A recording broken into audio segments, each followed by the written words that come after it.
Hello, and welcome to my channel. I am Damien Marie AtHope.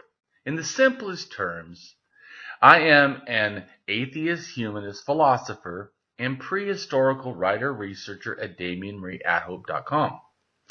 I am specifically an axiological atheist.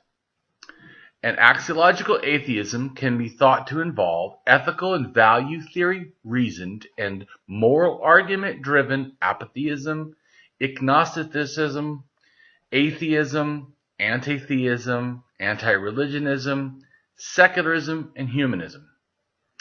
Axiological atheists can be understood as a value theory or a value science atheist. As an axiological atheism's ethically reasoned and constructive pro-humanity. I am an axiological thinker, value theorist.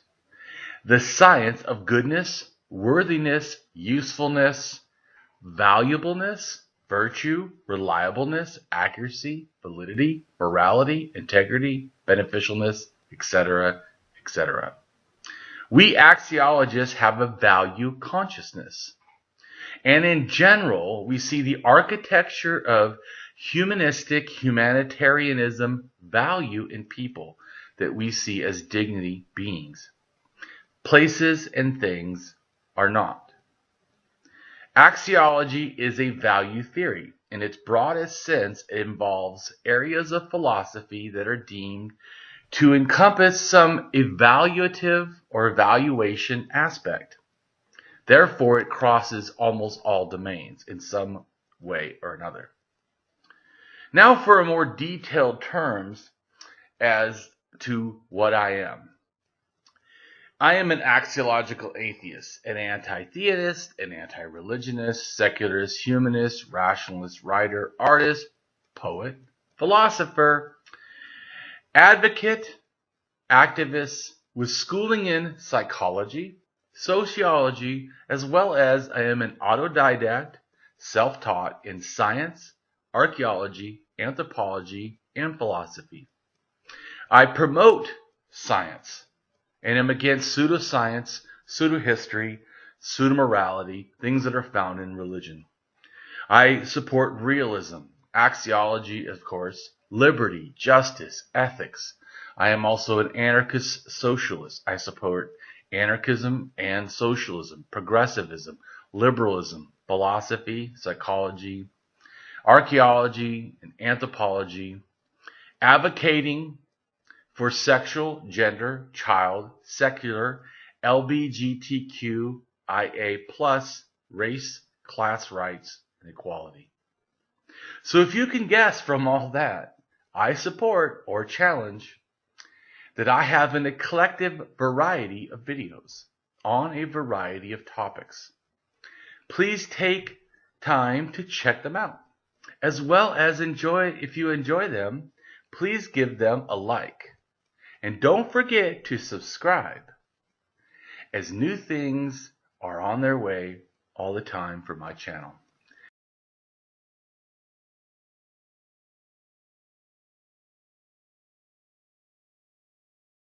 I care a lot about you. I see you as a quality person I not only want in my life, I think deserves to be given more acknowledgement. Not because, just like me, when I say like I'm good or something or I know all things, it's not like I'm bragging at the fact that I want people to, you know, I don't know. Right. It's a fact. It's not. I don't feel it's bad for me for a fact to say I'm the best in the world at this thing if I'm actually the best in the world at this thing. You don't know that, and now you do. And so I tell people all the time, I am the best in the world when it comes to the evolution of religion. I'm serious. There's not an archaeologist, not an anthropologist, not anybody, historian, not anybody that's better than me. Zero. I'm so much better than all these people, just so you know, that when they read it, they get quiet. Because their mind has now been blown so much, they don't even know. They're like, I need a few days to process this. It's that much. Right. Things I know is so beyond what, because they're like, oh, well, no one will ever figure out the pyramids. I'm like, not only have I figured out the pyramids, I figured out the culture that relates to that and how that culture actually spread from North China 7,000 years ago one part of it went west all the way to Finland. In fact, the DNA shows that the culture that I'm talking about, who actually invented this thing called the 12 Zodiac. Okay. 7,000 years ago. In fact, I can show you. I think I did show you. There's like a disc, and by the way, it's huge. It's not the picture I have. It's like a little tiny, but it's actually fucking huge, and it's made of jade, so it's like expensive as all fucking dog hell, you know. And anyways, all of the things are jade. It's religion. It's always been religion. You don't. So I know that, in fact, worse than they think that the pyramid's a big deal. I'm like, pyramid. Give a fuck about a couple graves, dude. Let me tell you the real truth. All religions, wait, hold on. All religions we know today are connected. Oh, sorry, in a very loose way, by about fucking 300 different cultures, but it's the same thing. Not different. Earth Mother, Sky Father. Yeah. 7,000 years ago, all of them, same shit. That's where like Jung came up with his idea, like the concept of the collective unconscious, because all these religions looked exactly like, not exactly, but very similar, right? Yeah. And they actually are, dude. And I could explain it. I could show how one went one way, another went another way, another went another way. But here's the crazy thing. But anyways, I don't go to all that. Right. Because I want to talk about you. So but this is good. This is a good warm up. It gets my brain moving, because I came off a night shift yesterday and I didn't really sleep. I had to set up our air conditioning unit because it was so hot.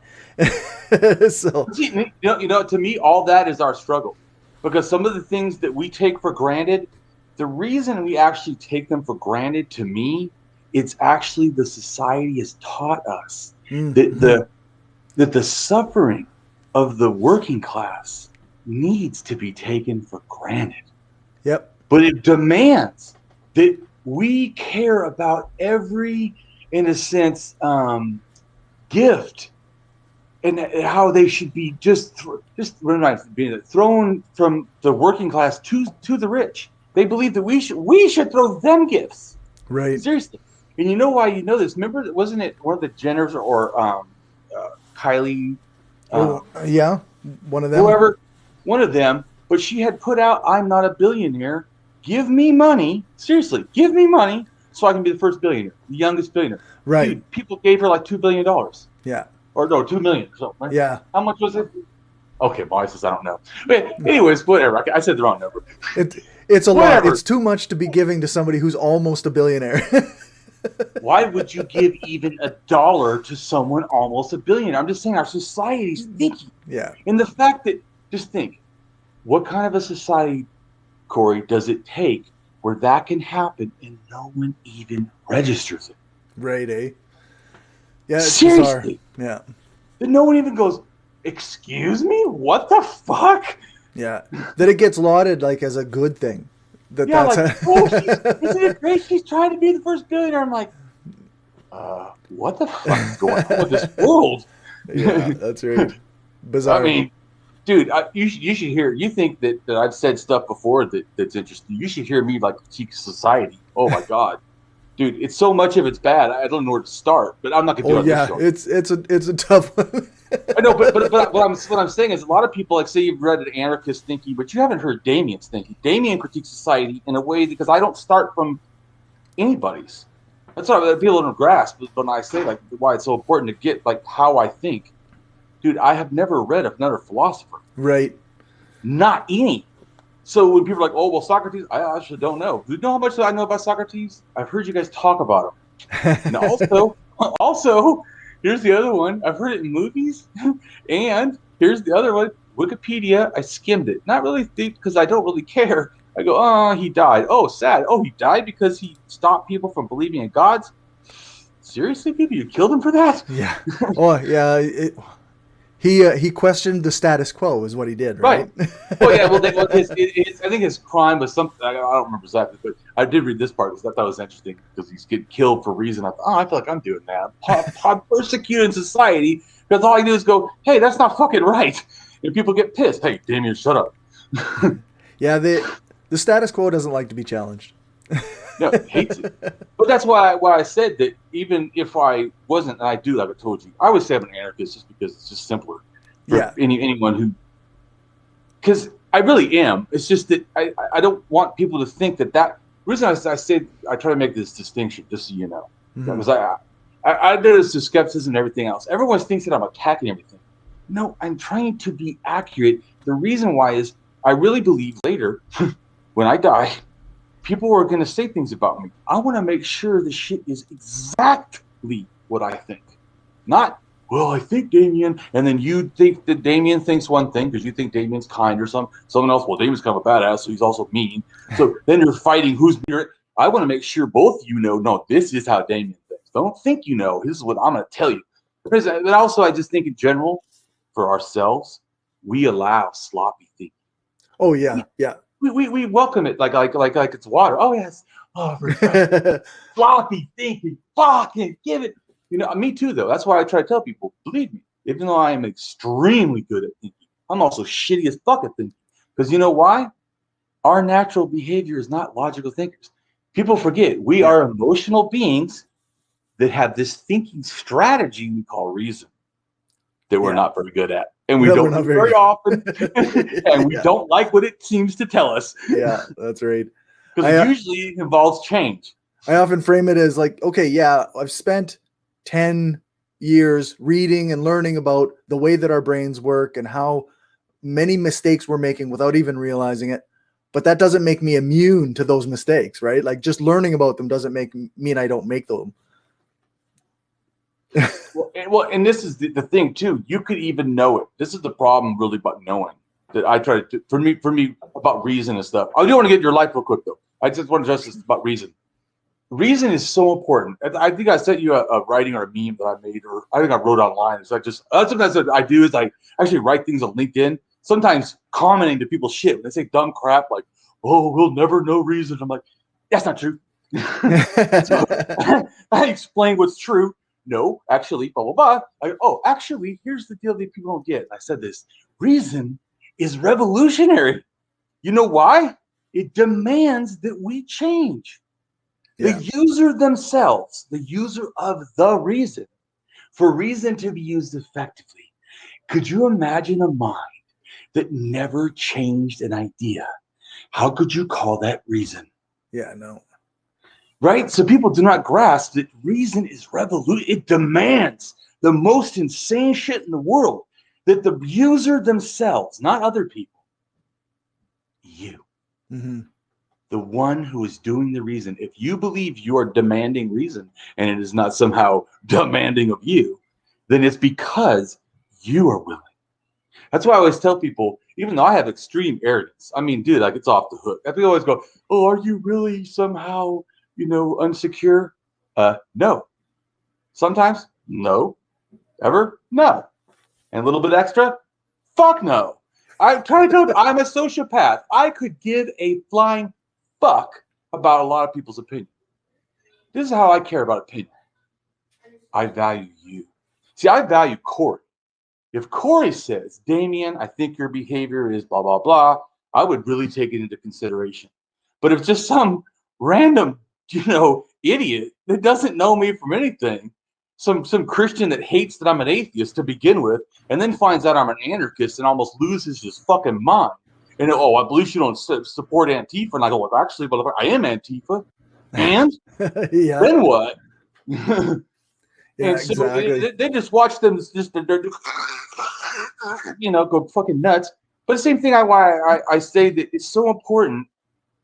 I feel like we have allowed the world to tell us our fucking worth. I don't know what less anarchist thinking we could have than allow someone else to get in our motherfucking head and tell us who the fuck we are and how much we're worth. Yeah, that's right. Why I said to you, I want to hear your story because it's a powerful story. You know how I know it is? You are a powerful person, and that means you have a powerful story. It's not that you have to go to the moon. I've seen power in a person willing to step down from their ego and help another. That's the bravest shit I've ever fucking seen.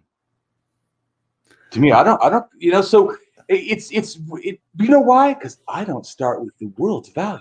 Mm-hmm. You know what's valuable to me? A good fucking person. I Yeah. see someone be a good fucking person, I get chills inside. Right.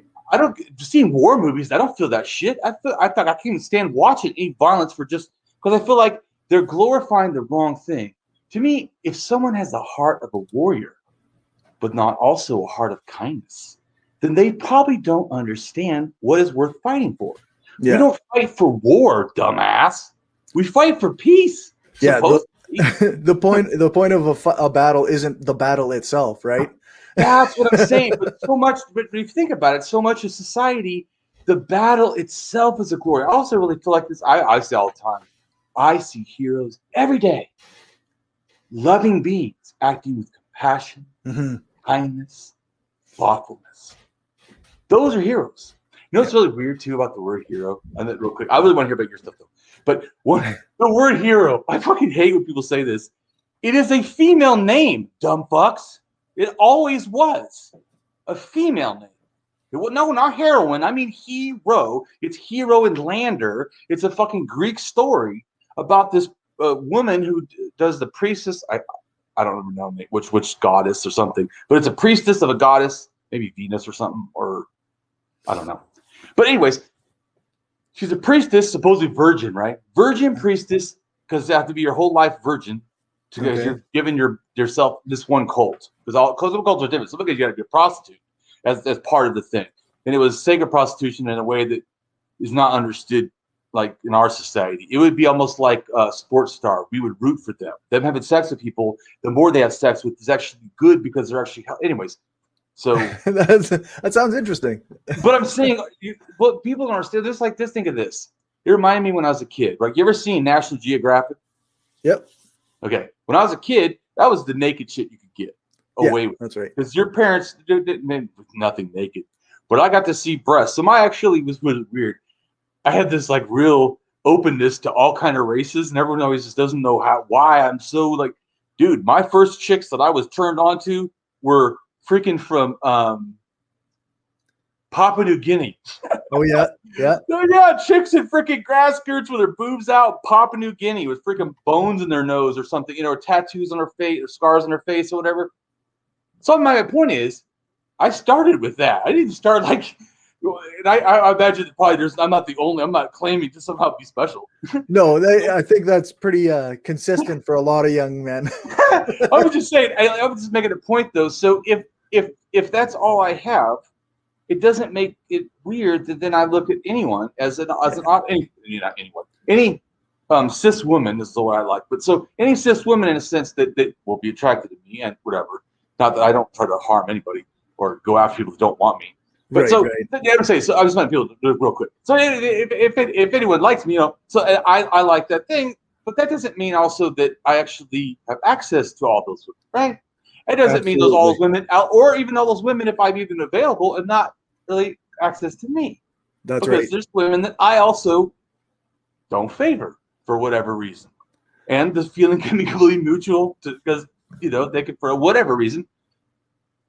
But the whole point is we learn to social behavior. It reminds me that people think like the atheists can't have morality. I laugh. I see animals have morality. Seriously, animals. Yeah. I seen this goat, right? And this bull, Brahma bull. This Brahma bull could easily just smash the goat to shit. Did someone teach the Brahma bull ethics? I'm wondering, because he's tougher, and the little one goat is smacking him in the head, and the bull's kind of pushing.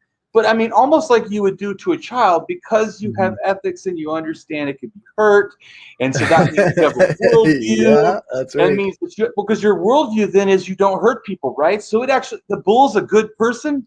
Now it's a person. It has to be a person. Who else? Where else is this morality coming from? Fucking outer space. Yep. Well, I mean, in a sense, all animals are persons, right? Well, to Damien, I told you, anything that has the ability to feel pain or awareness of self is a dignity being. And what I mean by that is, once something can do those two things, feel pain and awareness of self, what that tells me is that's something we have to treat with dignity. Right. So I'm not saying some magical dignity being is some kind of a spirit entity. No. I'm saying I need to remember Now I look at them, this is a being that I need to treat with dignity.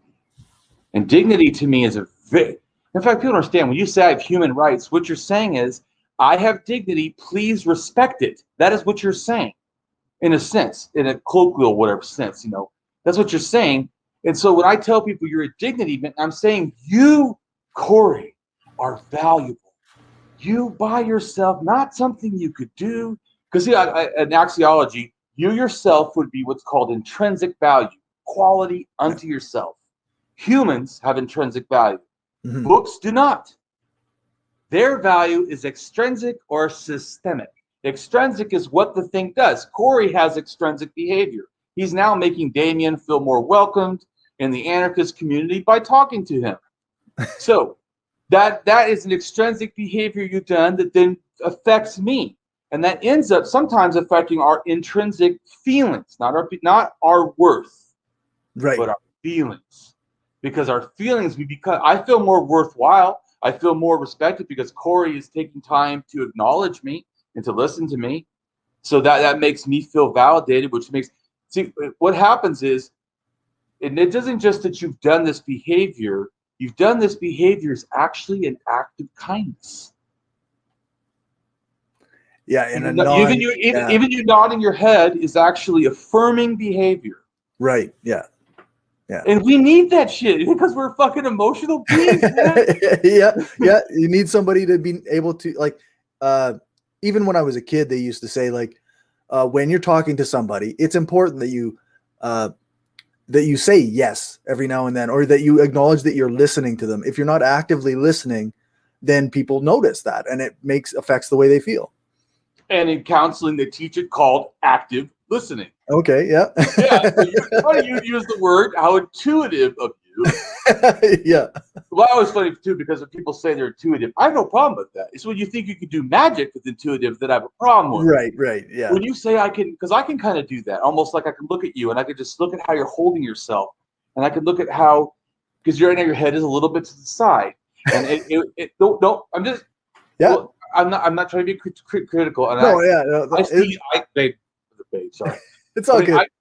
I see the world, dude, like the Matrix. So there's so many things I see, I just don't say things. because it's not beneficial. It's not helpful. Things are helpful. Well, why bring up 10,000 things that we can't do and don't make any difference? Right. I'm just making a comment. I notice things when people do this, it's telling you something. Okay, it's telling you something about the internal, like, fortitude. At least me.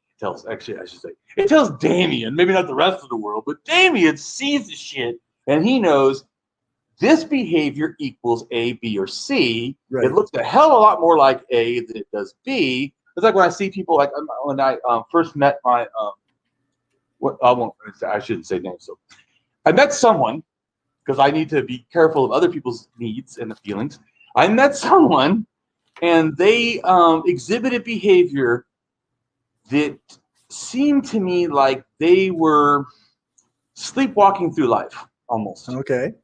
It's a female, and I told her, it's to me, and I said to her, I think I feel how you are, because I'm really good at that. I don't know, I just pick up things. I'm super good at that. Anyways, I said, but it's not magic by the people. It's like what they call it, like Watson or whatever. You're just paying attention. It's just that everyone else is oblivious, and Damien is like paying attention to all this stuff. So I see things, and I noticed that this kind of behavior, because it seemed like she was like just kind of like lazily going through life, and so I said to her, it seems like you're like in your own bubble. Even when you're around people, you're really still not around people. You're still like, it's like you're never not alone. You're just this alone, and you're not even alone from yourself, where you feel. And I was saying how she never said a word to me, by the way. And I'm like, you feel like you're like removed from your mind. You're almost like floating like a ghost, watching this bubble of you. And she's like, oh my God, that's exactly how I feel.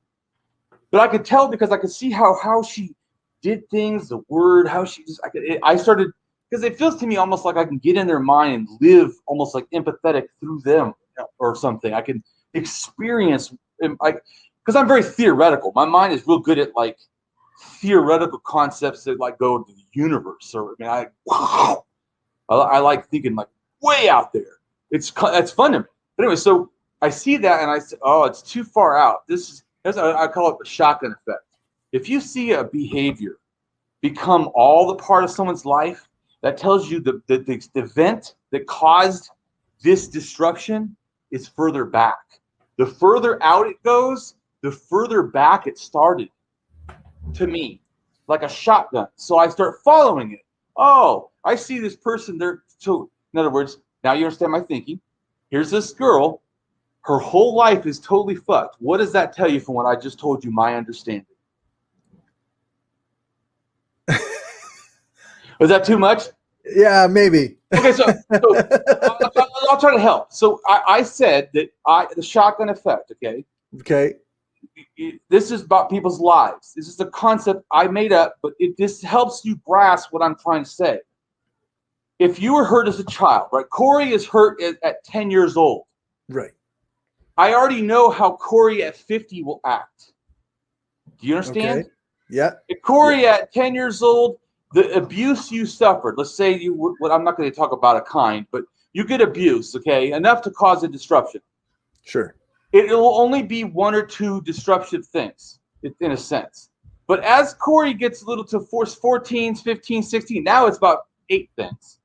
It's spreading out in your life. Right. Then by the time you're 30, it's about 50 things. Right. By the time you're like 70, it's about 1,000 things in your life are fucked, and it's all because of your child abuse. Right. But now it's watered down to like it's a spider web or black mold just freaking corrupting everything. So I see this girl, and everything is corrupted. It looks like a person 150 years old.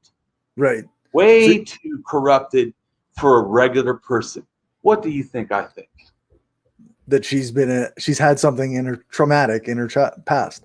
Childhood. Right? Yeah, I childhood. already know. She said not one word to me, but Damien knows. Here's a person where I grasp she is like a nuclear bomb happened to her personality.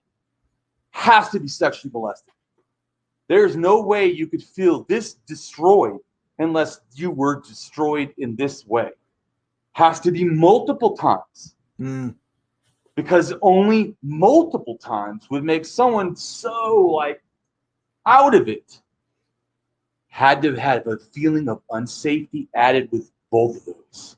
Right. Because you can be molested by a father and since be vile, but maybe not feel 100% unsafe. What I mean by that is if a person threatens your life or abuses you like physically and molests you, that is certainly different than just being molested. Right. Although it's a different type hurt of causes pain. I don't ever judge. I'm not saying that. It's just a different type. There's different types. Yeah. So different things. So I realize it seems like it's a deeper, more violated thing. There has to be safety seems to be like just gone. So somehow some traumatic event. See, once again, traumatic. But all this I know, and I've never even talked to her. Right. Just showing you how I think. Just observe behavior. And I said, you've been molested or have you been molested in your life? He's like, oh no, I haven't. I'm like, seriously? No, never. And I went, I don't believe you. I don't. I said, I see this behavior, and I'm telling you, this behavior is impossible unless you had mass trauma. Mm-hmm. And it had to have happened when you were a kid. I said, it had to be more than one event. And she's looking at me, and then she goes, well, to tell you the truth, she goes, I was molested by my stepdad, and then some strangers, which I had, I guess, some drunk had just walked in the house, took his clothes off, and laid on top of her while she was sleeping in their house. And then she woke up screaming, and the dad chased the guy, the cops. But so it was very traumatic. Her safety, once again. So that was. But at first she tried to lie. But because I already understand our minds, so what I was trying to say is people don't grasp. I really grasp the mind in a way that is gifted. I mean, I seriously understand things. It's crazy. But once I explain them, you go, oh yeah, and it's actually cool. I just gave you a tool you now can use forever. Draw those connections. It will always work with everyone.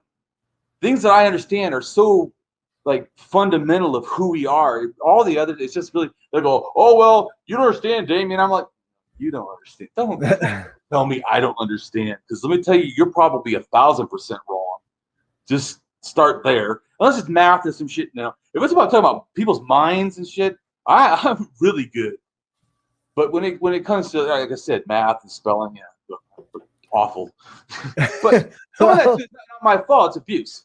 So anyways, let's hear. I really want to hear about you. Tell me about your whole life. Because I want us to be friends, and plus, I really believe that you're a special dude. You have a kind of unique passion about you. I do not think that there's that much like anything really special. I won't even accept that. Start again. Nope. I'm going to say it again, and this time I want you to hear you own it. Okay. Okay. How about this? Let's do the opposite. You suck. I had this guy Cory. I don't know why I'm wasting my time. It's so boring. He's so awful. Well, that's obviously not true. I mean, he says he's an anarchist, and all I just go, and like no one cares. Well, who cares if you were free anyways, dude? What are you? Yeah, you're a no one. You're a no one and a nothing. You're worthless. You're no good. Terrible. Kind of think of anything else. No. See, the funny thing is, like, an insult can just roll off my back, but I have a lot of trouble with compliments. And that's why it's good that you had this guy who's trained in counseling and is like super good at interventions. And I'm more than happy at helping my friend. See, to me, you're my friend. I want to help you, and you've already helped me, and I'm being really serious. It does feel good to have people listen to me. Dude, I got a lot to say, man, and you know, I don't need to just sit here and talk to my wife all the time because she gets irritated. Damien, this is the 100th time I've heard how you feel about that. As we all know, our wives, our partners, they do get to hear it a little more than they need to sometimes. My wife, yeah, I preach at her like she's like, I'm not them. Yeah, she's like, I'm more left than you are. Oh, that's true. My partner and I, we're both a little bit of contrarian. So okay. if what is that? I don't know what that is. Well, just we like to argue. Oh, that's what that means. So when we talk about things, like, we'll just end up disagreeing, and it'll go on forever because we can't like convince each other to switch their minds. So we don't get mad, but we just go on and on and on and on and on until one of us is like, okay, I just got to go. We got other things to do. Well, me and my wife, if we're watching us, it can be scary almost to people because we're like I'm a lion and my wife is a lion. And we both get loud and I wouldn't say aggressive is the right word. Maybe to other people it seems aggressive, but just we talk to each other like not like bad words, but like Cory, you know, or just sometimes like, what? We talk loud. I mean, I'm a street kid. I talk loud, man. That's why I talk normally. So when I get angry, I talk loud also. Right. But we're trying. Me and her are both trying to calm down. Don't need to talk loud. But it also. We both have counseling degrees, so we talk and attack each other, counseling stuff. You know, this is unhealthy behavior. You know, we say stuff that's like other people are like, "Whoa!" It's like two psychologists. Does that really how a good person would act? Right. Yeah. Are you asking that out of love? You know what I'm saying? That's a good one. I like that question. Oh, dude, yeah, that's good. And how would you want me to take this? Because let me tell you how I feel. Yeah, we do stuff like that. There you go. Yeah. But I think that the whole point is that if you realize we do shitloads of talking about everything. There's not a thing, not even sexual. My wife knows I fuck other women or how you might fuck other women, or that I what I like to do. She knows everything. Right. There's nothing she doesn't fucking know about me. It's the coolest shit in the world. But it was so awesome is that's actually how it started. Okay. We met online and I was interviewing for my wife. But anyways, how'd you meet your wife? My partner and I met, well, we've only been together for a year and a half now. Well, congratulations. So We met through Facebook date. Like I Right on. yeah, I put I in was my online, profile. you're online. Yeah. Hell yeah, online's Right. ready to go. Facebook date, huh? Now that's a shocker. I thought that shit was just total bullcrap. Facebook date. Yeah, Dude, it actually worked. Your struggle's awesome. Yeah, it's one of those things like a lot of people, they like to pretend they're not political when they're on dating sites or dating apps. And it's like, okay, but I put in my profile, I said, I support feminism. I'm anti-racist. I'm an extremely political person and I don't believe in God. So do you want, if you are interested in that, that's fine. And my partner sent me a message and said, I would like to meet a Canadian man who is anti-racist and pro-feminism. I was like, okay. So, and just like that, we, hit it off really well. So that's one of those, yeah. Could not have worked out better.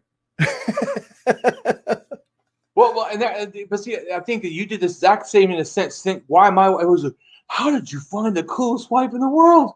And I go, I said everything up front. Yeah, you got to be who you are for real. I'm a fucking pervert. I look at fucking porn every day. I like fucking other chicks. I like doing this. I'm extremely political. I'm fucking crazy as shit. I'm an ex-fucking sociopath. I'm practically an ex-gang member. I always say I'm an ex-gang member. My wife actually corrected me. I love my wife. She's like, she goes, you keep telling people you're an ex-gang member. You were part of that loser gang. Remember the Playboy somethings? Like the Playboy posse. She goes, oh yeah, those fools. I was like, oh yeah, thanks. Love you too, babe. She goes, yeah, you guys thought you were a hot shit Playboy posse. And I was like, yes, we did think we were hot shit. That's exactly what we thought. Young people often think they are hot shit. We weren't even a peewee gang. We were like just a bunch of street thugs that like to have sex with chicks and think we're great and go steal shit together. And one or two times we fought kind of as a group. Right. So I mean, yeah. Do you call that a gang? Oh, my wife wants me to be accurate. Yeah, I guess you could call that a gang. Yeah, sure. I mean, it is define gang, right? Yeah. But other than that, I did hang out with real gang members like Rolling 60s Crips, and I did hang out with Pinoy Real and Yellow Dragon, some Asian gangs and some other different gangs, some Bloods also. But that's the crazy thing, Crips and Bloods. I hung out with both because guess what? I wasn't in either, so what the fuck? Yeah. It seems like the kind of thing that you could navigate, as long as you're not actively like instigating shit, right? Which was my problem because I actively did instigate a lot of shit.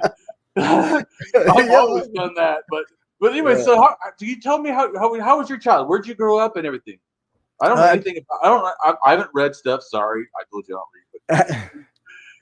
Yeah, no, it's there's nothing really online about my life because it's just a regular life. Like I guess. I grew up. No, please, no. You're gonna have to go back and re-say that. So you're on Damien, dude. If you're on someone else, this shit will fly. Me, I will not listen to you use the fucking world language to describe yourself. Stop that shit. That is goddamn horse shit. I want you to say out of your own mouth the words of my disrespect. Say it. The words of my disrespect. The words of my disrespect will not be given to me by my master. Well, will not be given to me by my master. Yep. Fucking A. Yep. Stop letting the fucking world be your fucking master, dude. Yep, that's fair. You are fucking awesome. You calling me a liar? Nope. There you go. So, awesome person. Tell me your life again. So your story start with my story is not online, but let me tell you about it. Okay, sure. I grew up. I started on a farm. My parents, I guess, divorced when I was. What kind of farm? I don't. I'm from. That's just a grain farm. Still doesn't. I'm from Los Angeles, dude. Do I need to explain what Los Angeles is? Because I don't. I have city. I farm. I remember I saw a cow when I was 22. I saw a cow piss. I lost my mind. Fought out the fucking back. I was like, holy shit. They go, oh, that's normal. I was like, Well, Yep. now you're from where I'm from. Right. Yeah. But So- all that in detail, because just think a dumb city kid who's never seen a cow, and you're saying, grain, what's grain? Grain bin. What the fuck is a grain bin? Please explain. Okay, so in Saskatchewan, farming is like the major, or when I was a child, farming was the major What industry. part of Saskatchewan? I've been to Ontario, but Saskatchewan is further north, or Saskatchewan is the province that's directly in the center of the country. I've been to British Columbia. I've been to Alberta is the next one. Yeah, and then Alberta, Saskatchewan is next to and that. I've been to Ontario, and I've been to Quebec. I've been to 4. Okay, yeah. So like Alberta is our neighbor, and on the east side, Manitoba is our other neighbor. Yeah, I haven't been to Manitoba either. In fact, someone wanted me to go. There was a convention, but I couldn't walk. Yeah, it's slightly more populated than Saskatchewan. Like we have in our entire province, we have only 1 million people. So when the town I grew up in, or the town I grew up next to, was only 10,000 people. And my farm that I grew up on was about, I'd say, like 10 miles outside of Weyburn. So we lived relatively close to town, but we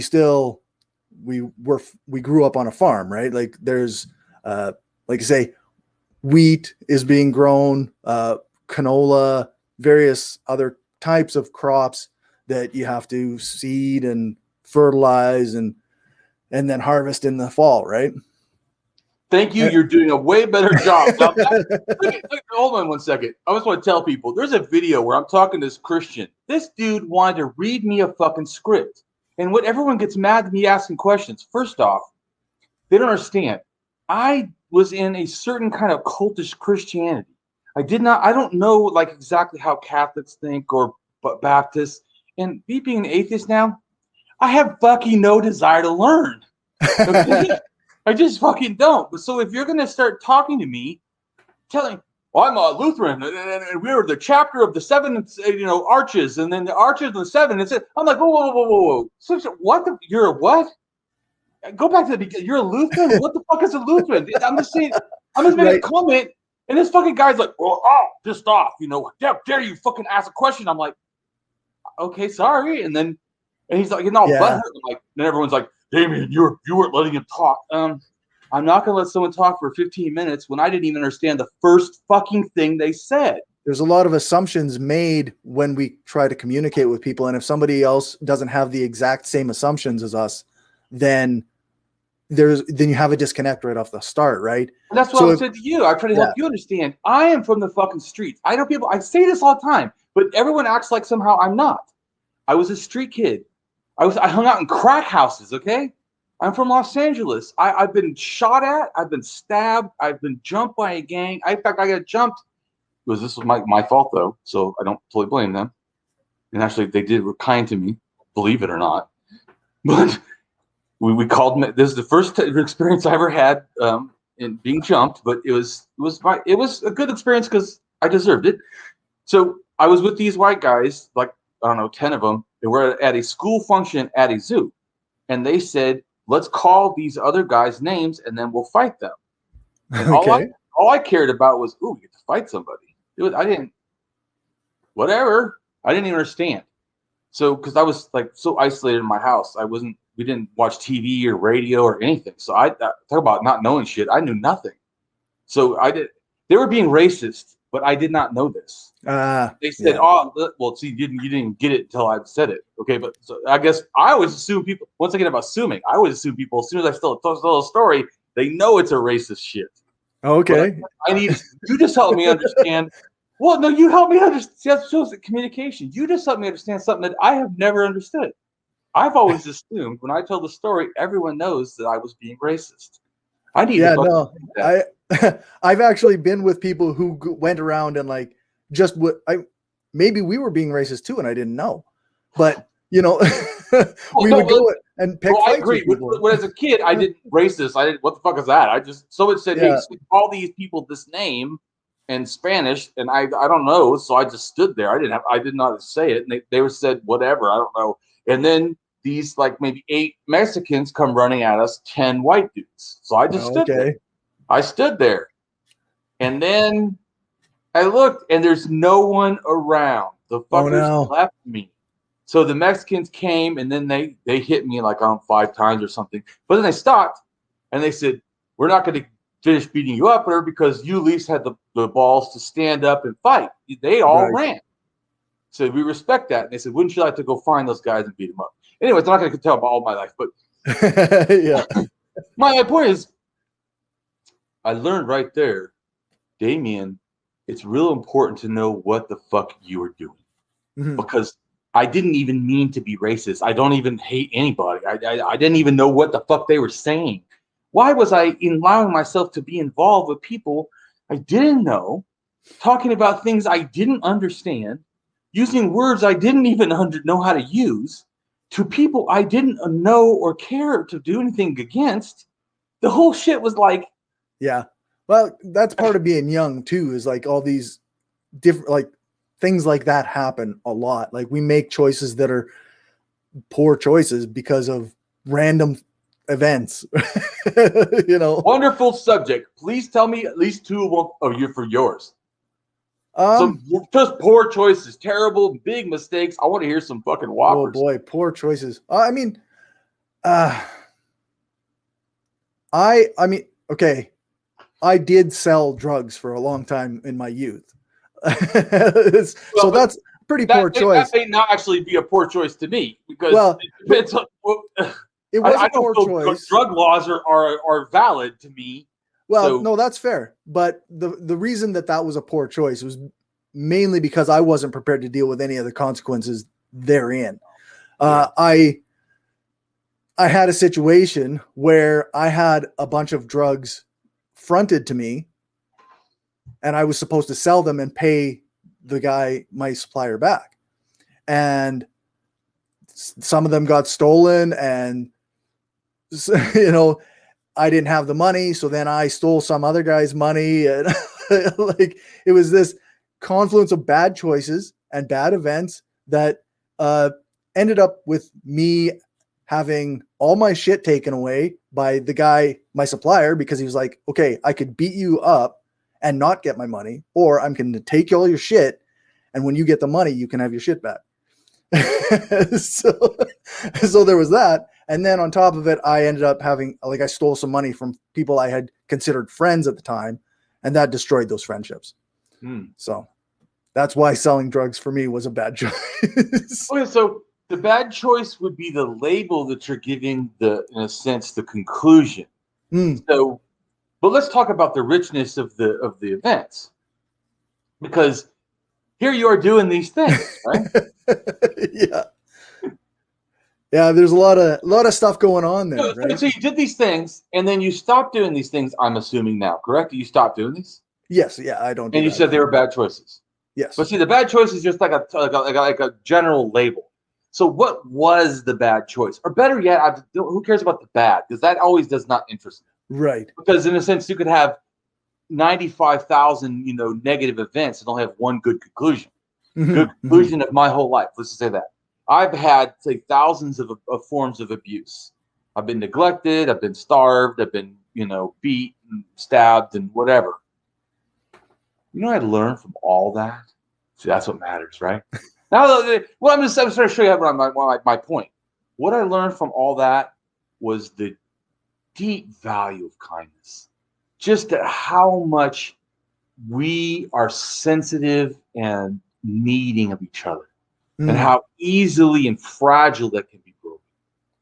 And then I realized that I have a duty, now that I understand this, to behave in a way that matches this understanding. Because I think that a lot of people can know, well, I'm a smart guy. Oh, really? Because your behavior wouldn't say so. Right. Yeah. But also, I don't even put a but. I just, period. I already told you how I feel about things. Right. You are either a good person category, or you're the not a good person category. You might be an evil person, but I'm saying everyone's at least in one of those. You either are or you are not. And that's why I always ask people. I love when bullies start doing shit, and I rip them in half by are you a good person? Oh, and I go, is that an example that you're offering as a good person? I just wait. I'm sorry. And they come back. Well, it's not fair. Blah blah blah. And I go, being a good person is important, right? I just to me, I just are ethics balls, man. Boom. Yeah. And you know what? Let me tell people something. Not one time ever in the history of me doing this has a bully won. Not ever.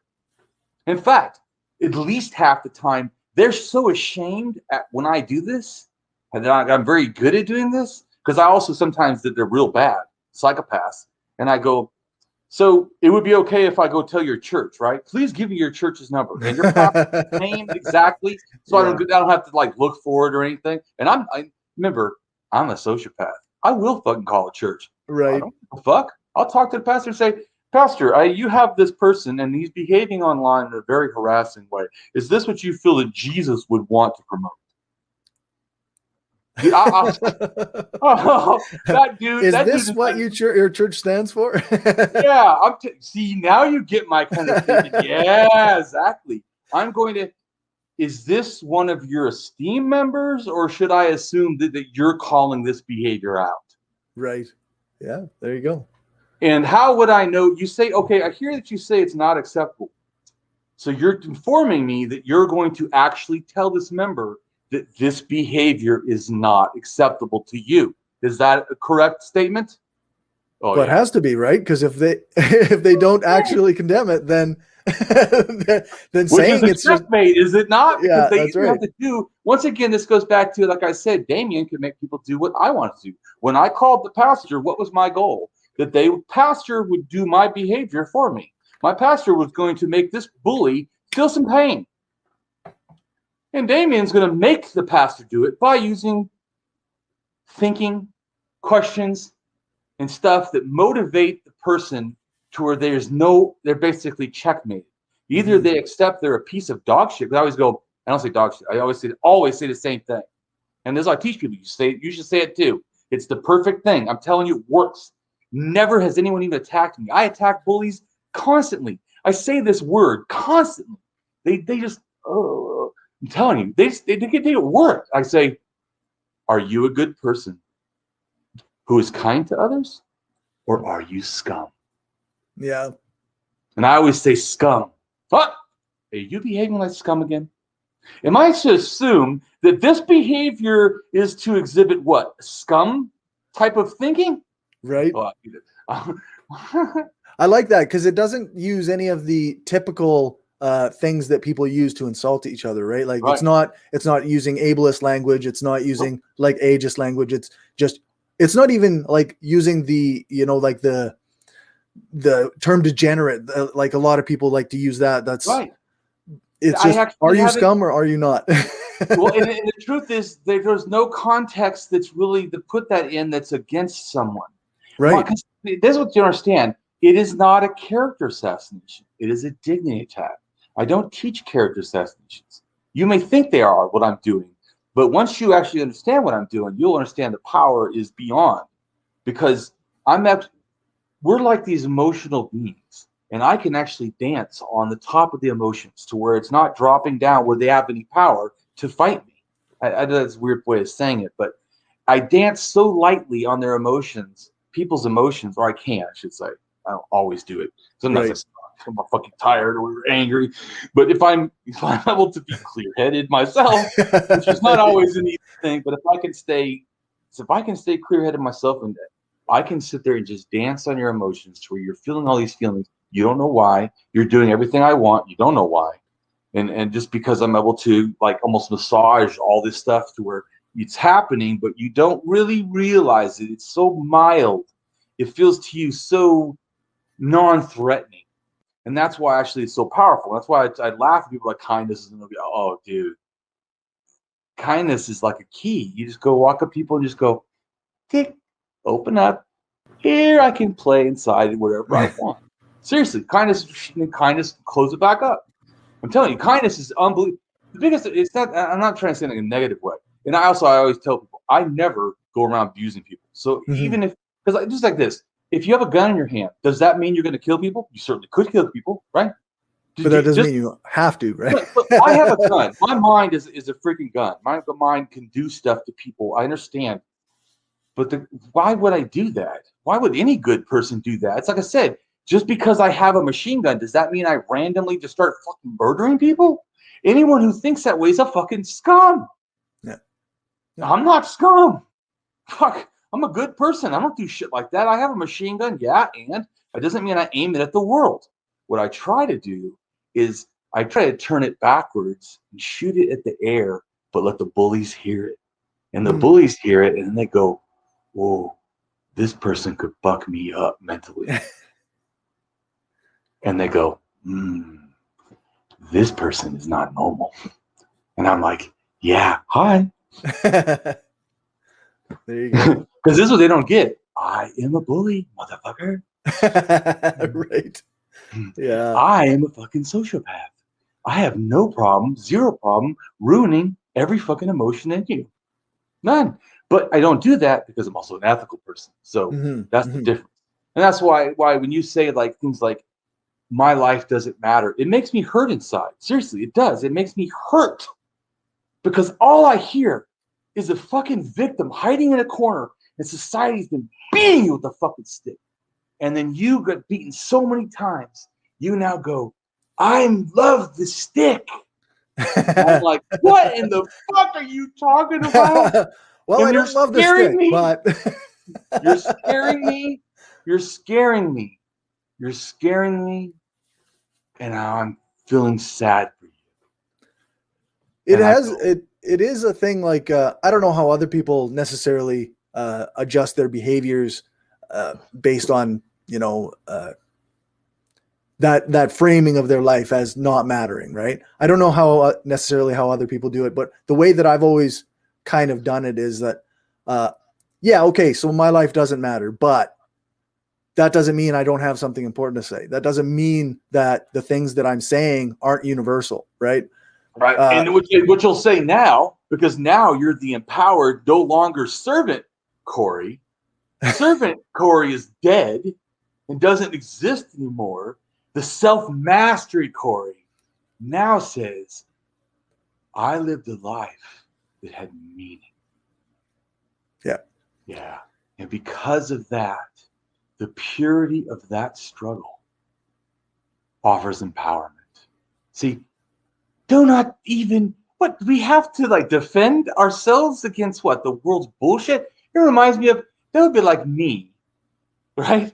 Understanding archaeology that can actually make the archaeologists like minds blown, going up to a Christian that doesn't know anything about even his own Bible, and then somehow what, I should feel shameful? I need to defend, well, please understand, kind sir, I know you're a Christian and your whole one Bible is better than the, I don't know, 10,000 freaking articles that I've read. How possibly could I even put up my shitload of fucking knowledge against your one little book? Yeah. How dare I? How shameful am I? I mean, just imagine how that would sound. So when Cory says, my life doesn't matter, but I feel scared, I'm like, dude, you're missing the point. You need to go, my life mattered. And you know what? I'm sick of fucking world telling me it didn't. That's what you need to say. We don't apologize. Why do you sound like you're like making a defense, like the world's correct and you're, you know I'm not a good person, Bassett, but please just give me only one lash this time. I mean, well, although it is Damien important. Walking up going, the fuck? Dude, it is important to acknowledge that that I have still, despite the various things in my life, I have still had amount of privilege that many people have not had.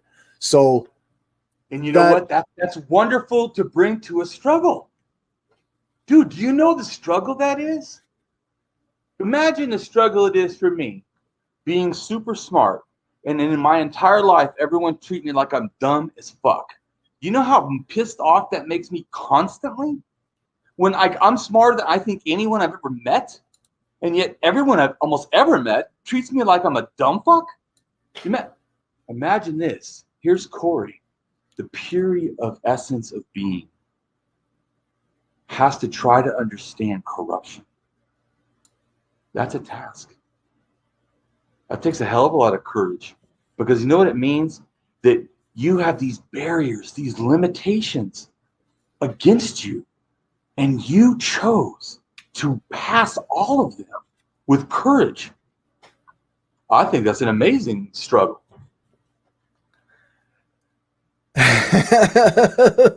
Well, I appreciate that. That's right. You see how when you're seeing it through the world's eyes, fuck the master's opinion. I'm telling you what a free person sees. Yeah. I told you, I don't even care about any of that anarchist, socialist. I'm telling you, I am a free person. I was actually so neglected as a child. People do not grasp this. I actually didn't get culture. I was not allowed to look at TV ever. We watched Mutual of Omaha one day a week for 1 hour. And I snuck a few, like maybe 15 minutes or 5 minutes of Felix the Cat when my dad wasn't looking on his little tiny TV. I snuck it like maybe 30 times, maybe 10 times. I'm not sure. But a very short, that's it. So a little bit of that. And then I heard religious music, and then religious politics and church and our cult. And that's it. And then I went to school where everybody hated me and everybody was talking down to me. And I was just angry at the fucking world already and didn't want anyone to tell me any fucking thing, because I'm already getting abused at home, beaten, and fucking, and they're trying to force their religion and tell me I have to believe this shit, you know, and I'm just fucking sick of everything and everybody. Yeah. Hated the fucking world, and they seem like they hated me. And so my point is, do you understand that? You don't, right? You live a different life. But here's the point. It takes a lot of courage for you to be willing to try to understand. Are you trying to understand, or are you going, fuck Damien and his bullshit? No, of course. Could. Everyone has it. I suppose, yeah, some people might, but yeah, no, that's not how I'm. So tell me why you do. Why do you? What quality of Cory is why you do this? I don't. That's a good question. I honestly don't know why. Like, I know that part of me. So is Cory a good person? Okay, yeah. I mean, I guess that's why. You guess? I don't know. Are you? I'm trying to come up with like a reason that might, be more explanative. But how about this? Is there a reason that would make you feel comfortable? Tell me that. What would make you go, oh, I would agree? Like if I told you, in other words, you don't know me, and I tell you, Damien's a good person. What would make you believe that that statement could have value that's true? If you behave in ways that are good, so right? Tell me what behaves. So, okay, that's still too general. Okay, that's very good. That's getting better. We're getting closer. Well, I'm just saying, we're getting closer. So now we have a general category. Now tell me which behaviors, and then explain the behaviors. What about the behavior makes it good? So I guess, are we talking about what would convince me that? That's right. What would I do? You said that I would. If I said I said I was a good person, so we just make this simpler. Just sure. Don't get lost. If I said I was a good person, I'm a good person. Damien is a good person, but you don't know Damien, and so as if you're a Damien thinker, you'd be like, oh, first off, when people say things, I'm not a skeptic. What I mean is, I'm judging maybe skeptics, but to me, with that word skeptic, because if you look up skepticism, it basically is about doubting. It's about questioning things. Yes. But the question is a doubt question. It's not a positive. I'm not saying, Cory, aren't you the best person in the world? Is that a skepticism question? Do you think so? I don't think so. That's not a leading question also, which is what people actually do, and I do a lot of sometimes. Cory, are you a good person? That's a leading. And it's also, you don't understand, it's actually a dignity attack because I'm questioning the essence of who you are. That's a dignity attack, totally. Right. Anytime. Now, people understand that doesn't mean I'm doing something bad to you. If you're a good person, a dignity attack should be welcomed. Like, okay, cool. Am I a good person? Yeah. Shit, yeah. But like, do you think if you asked me, now that you know me a little bit, or not someone out there, not you, if some stranger asked me, do you think if they came up to Damien and said, Damien, are you a good person? What do you think I would say? Yes. See, and see how sure you are? You seem more sure. Hold on a second, though. Do you even think about for your own mind? A really intellectual, to me, thinks about their own thinking. Like you analyze what you think. So you came up with this thing, right? This conclusion, pretty damn strong and pretty damn fast. In fact, you seem almost proud to say it. You know why? You fucking knew it. But here's the thing. Why was it weaker for you? When I asked you if you were a good person, self-doubt. You need to go back and watch the fucking video. How you reacted to me and how you reacted to you, light years different. Yeah. Unless you feel this, I don't know. You could feel I am a super good person. Thank you. You are not very a good person. I don't know. Well, I mean, because there is. But here's the thing. I have another thing I know you know. How does Damien feel about Cory? How does Damien feel about Cory being a good person? And even better, look at here's how good we know things. I don't even have to get your answer. I already know the answer. But I'm going to go to the next question because this is too fun. Okay. The next one is: does Cory think that Damien believes Cory is equal to Damien? Yes. See? You even said that pretty easy. So I have a better question. Does Cory believe Damien is equal to Cory? Yes. And you should. Like I said, this is why like I said, I know that I say anarchist, but my really want to promote to people is actually my thinking.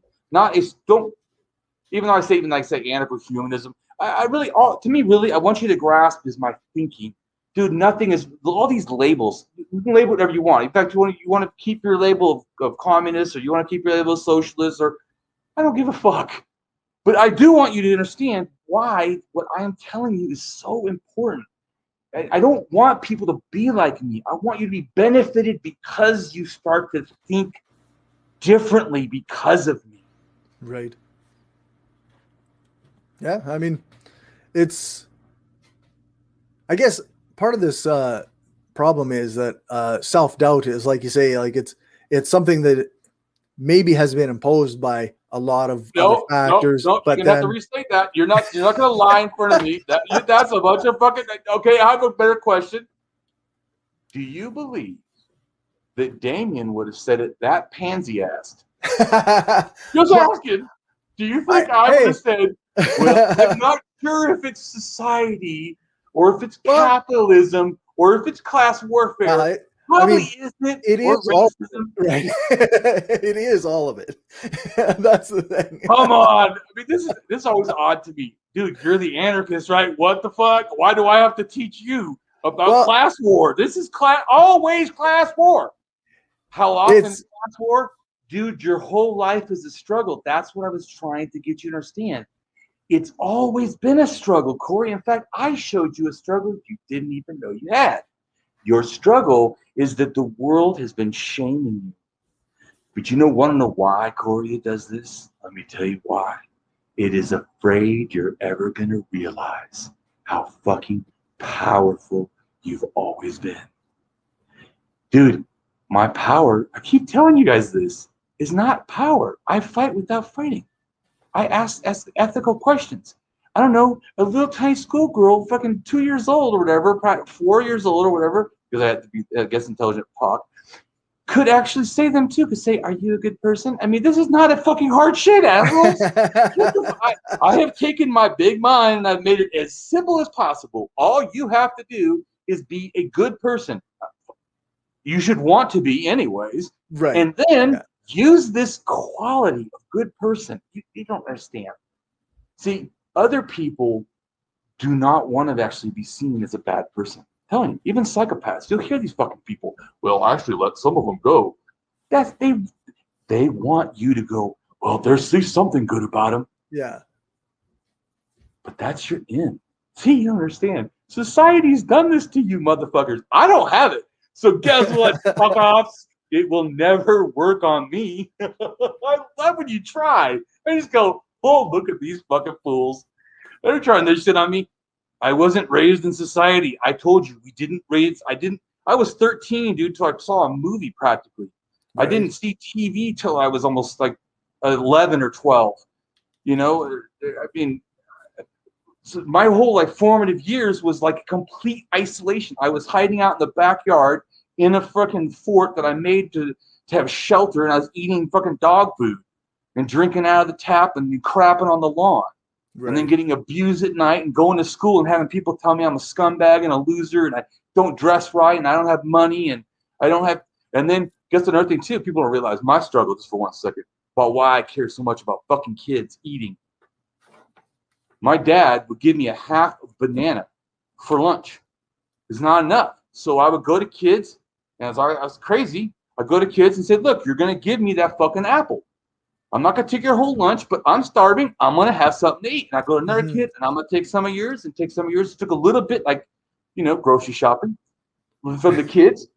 But, you know, but my goal, but this thing, even though I was being a sociopath, I was still trying to be considerate and not take their whole fucking lunch. Right, right. You don't want to leave them hungry. Them not either, but I wanted to fucking eat. So I went to like several kids, like I was like 5 kids or something. But of course, you do that kind of behavior, that school finds out you sound like a monster. You're robbing all the kids' food. When really I'm fucking starving. So it's always like, and you never thought, why? Why am I taking food? Right, eh? Yeah, like that's the reason you need lunch programs in schools. Yeah, right. So, well, guess what happened? So then the love of teachers always go, oh, well, if everyone knew, they would have done something. I'm like, lots of people did know. I'll be nice. Everyone knew. How's that? Does that make it clear enough for you? Let me explain. They would let me stay in the classroom when everyone was gone while they're grading papers because they knew I was going home to sit in the grass and had no shelter and it was rainy or whatever. And then I have to hide under my dad's lumber. And that's actually what I tell people about abuse and stuff. And everyone gets surprised at some of my abuse. Like I got beat with a 2x4. But you know, that's actually not what broke me. What really? There's a video I talk about it. I didn't even realize until I did the video that I cried because I never thought of. Because it's not very nice to think about my child. Almost every time I really go into the childhood, I start crying because it's fucked up. Right. Anyways, so the one thing that I don't want to go on because I want to hear more about you. But so it was actually for me being under the wood, right, cold and shivering. It was raining. And even though it's California, it still gets like, 40 degrees. I'm still fucking no jacket and kid. Anyway, so I'm huddled under this wood. And it was me realizing that broke me, that I became a sociopath from that point on. I fucking stopped caring. And I've had a hard time to try to care since then. Right. I realized no one cared. Here I am, this fucking kid in need.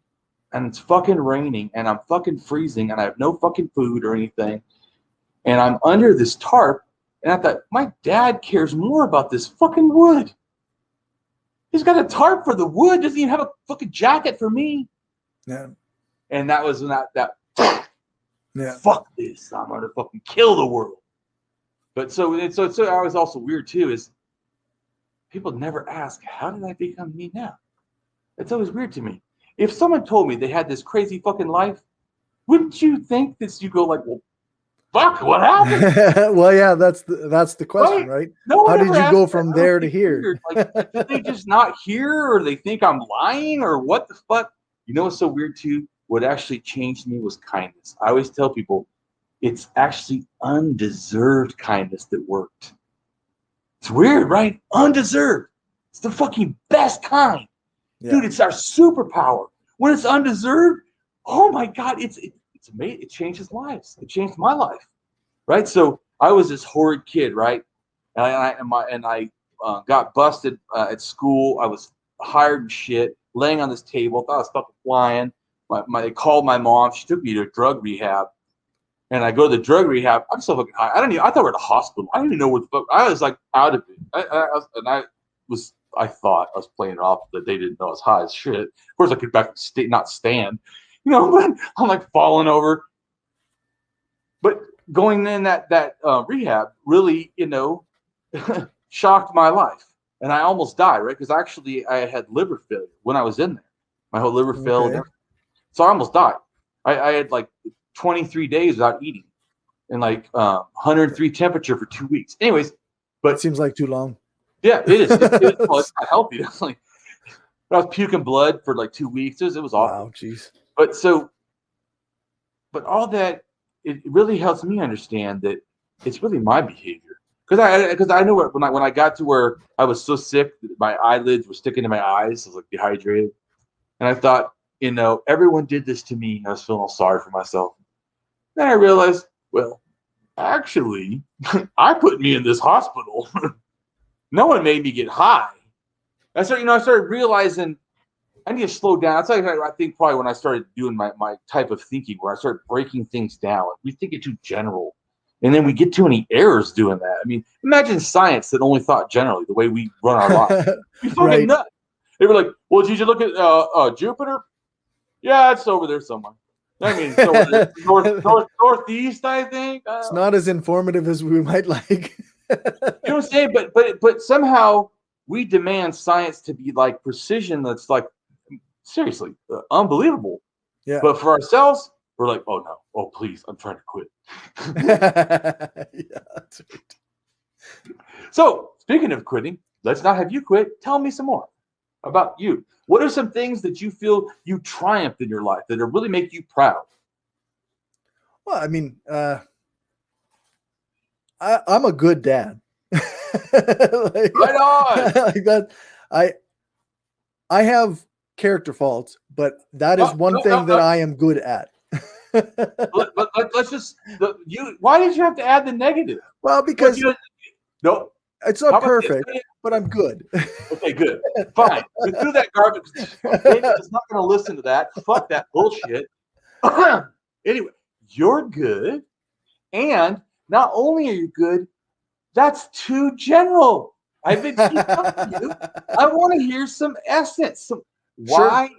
What? See, how could I believe you? You're a good dad. Now I want you to go, I am a good dad because not all these I'm not good crap. I'm a good dad because A, blah, blah, which does this behavior and suits this need. Right? Because don't behavior suit needs? If you do a behavior to try like feeding them, is it just feeding them or are you doing something else? Suiting some more needs. Right? Well, you're doing multiple things, right? See? So when you talk to Damien, give me multiple explanations. Do not give me one explanation for a multiple explanation answer. Sure. Right. So I guess in the sense that when I say that I am a good dad, I mean that I'm good at expressing love to my children. Which is needed. Why? For the, I don't know the psychological reasons behind it, but I know that they need it. I don't believe that. I know they need it. It makes them feel valued. It makes them. You can stop right there. You already know an axiologist. What is everything about? Value. How important is value? It's everything you've ever talked about, thinking about, or you want to make a choice about. So I don't know. Should you learn about value? Maybe, because it's fucking everything. In fact, I try to understand people. If philosophers are amazed at how I'm able to dance on all the philosophies, every single one of them, with ease. They don't get axiology is what all of you have been using anyways. Right. You've been using my shit, fuckers. That's why I can fuck with you. You all are already agreeing I'm true. Right. Gives you a basis see, that's what they don't understand. Axiology is the basis for almost any type of value judgment. And people don't realize things are like when they say, well, I believe what's true. Well, the word true is a label that you've put on something that you think relates to things that are accurate in some kind of way. So there's a lot of stuff going on and a lot of assumptions. What I would call is it's an axiological presumed value. Because when you've offered it, when you say true, you said, oh, this thing has value to Damien. And Damien goes, oh, let's look. Remember I told you about the tin can? I look at your can and go, oh, is it full of value or is it? And I know how would I know? You said, well, you wouldn't know, Damien. All right, I got to ask questions. That's why I asked questions, and the asshole got pissed off. I was just asking questions. Like, what the fuck? What? Why can't I ask fucking? How is interrupting with a question really interrupting? I mean, unless I'm intentionally attacking you. Well, I mean, I guess the reason that somebody might feel that way is because they have an idea of what they want to say. They don't want to explain everything. They have an idea of what they want to say, and they want you to finish that sentence, that framework that they're building, rather than, explain various aspects of it, which goes to that they have assumptions that they think you should also have. And what I show them is they can't even defend their assumptions. They don't get this. I'm like waiting. I'm like I'm waiting. As soon as it's like a fucking, like, what do you call it? Like one of those booby trap or something, or whatever. Like you step on a pressure sensor and it freaking. I'm just waiting. Right. I don't even have to fight you guys. I'm just waiting. Not you, but and I'm not. And also not saying I'm intentionally fighting. I'm just saying the effort that I can do and how good it attacks you and how little effort is on my part. It's just because, like I said, I just care about the value. So you have all this subterfuge or names or things, and I just go, yeah, it's one value. You can move it around all you want, name it. Because I remind me of these philosophers one time. I was like almost bored of tears. They're like, oh, there's this synthetic truth, and there's this something. Like, oh, please shut the fuck up, dude, with that bull crap. I'm not saying that you can't make an architecture on top of architecture on top of. I can. But let me ask this question. You build all that, does it have a benefit? Because Axiology cares about value. And if I do all this abstract behavior, are you saying you can think faster than me? Because it doesn't seem so. So your way, super complicated. Damien's way, super simple. I'm going to win. Let's keep doing it your way, though. Yeah, because funner? I don't know. But anyways, I want to hear more about you. So when you were young, were you always an anarchist, or did you have any inclination, or was that your behavior or thinking, or you something you do? I guess I mentioned that I was a bit of a contrarian when me and my partner. And that means you said fighting or something, right? Yeah, like kind of like when I hear somebody say a thing, I often will just inherently like take the opposite position. So when I was growing up with my dad, he believed a lot of things. Well, and hold on a second. When you say you grew up with your dad, you mean you did not grow up with both your dad and mom? Well, I guess I don't know. Yeah, no, I guess at one point they were what age was I? Grade 4, whatever that age is. They separated. Oh, okay. So, and my mother has schizophrenia. So you call it separated, not divorced? I'm just wondering. Well, at that time they weren't divorced yet. I don't know when Oh, yeah, they split up. Dude, whatever. I hear word use, and I always think, is there meaning in that word use, or is it just random? Yeah, no. Sometimes people use words to minimize things, and then Damien thinks, "Ooh, why are you minimizing that?" Yeah, they I guess they split up. However you want to frame that. That's. So I was just asking. That's all. Yeah, no, that's fair. So when I lived with my mother most of the time, despite the fact that she had schizophrenia. And then I would go stay with my dad every second weekend or whatever. But whenever he would talk about things, I would often find myself just disagreeing with him. like his favorite hockey team was the Toronto Maple Leafs. Mm-hmm. So of course my favorite hockey team had to be the Montreal Canadiens. Okay. Just to be contrarian, right? Oh, I see. So it just means that you're like a devil's advocate kind of mentality. Kind of. So would you say that's one that you like now, or that you favor? I try not to. Because so you try not to. Why? Because I don't see value in just being contrary. I see I want to have like more reasons for the things that I believe in, the things that I say and think, than just to be on the opposite side of somebody else. You want more value to why you value the things you value. I can understand that. Right? Yeah. Right? I totally get it, dude. I keep telling people I'm a value theorist. What the fuck do you think I do all the time? That's all I ever think about, because that's like I said too. Why is it I'm looking at such pure thought, in a sense, so many that are great? It's not because my mind is somehow so much better. It is good, but I mean, it's not. I'm like 130 thing. That's not. It's like the lowest of the geniuses. I just barely fucking crippled in. I fell in on accident. It's not like way in there. So it's not my mind. No, it's the method. It is the understanding. Let me tell you. To me, that if I tell you what got make you more powerful than anything, Cory, is take the world, like I've been trying to say to you, and stop using it as a guide. Mm-hmm. I mean, just, and what I mean by that is don't even compare it to it like you were doing. Like, well, the world thinks, oh, you know what? Hare Krishnas think something about you. Should we talk about them too? And that QAnon supporters. Cory, please. Now let's see what the world thinks. Can I hear what QAnon people think of Cory? And then please tell me what QAnon people think of Damien, because I'm sure they just love them some Damien too. They don't like me. Right? So you hear how ridiculous that sounds to me? I hear it no different. I hear QAnon, society, Cory's choosing to not use his own mind. And I think, damn, man, I like this guy. It fucking hurts me inside when I see him be like this. Dude, he's a fucking champion, and he's letting the world beat him down. Dude, that's fine. I'm here. Hey, I got to be good for something. But so, and I want you to understand too, you can be me. I'm not fucking special.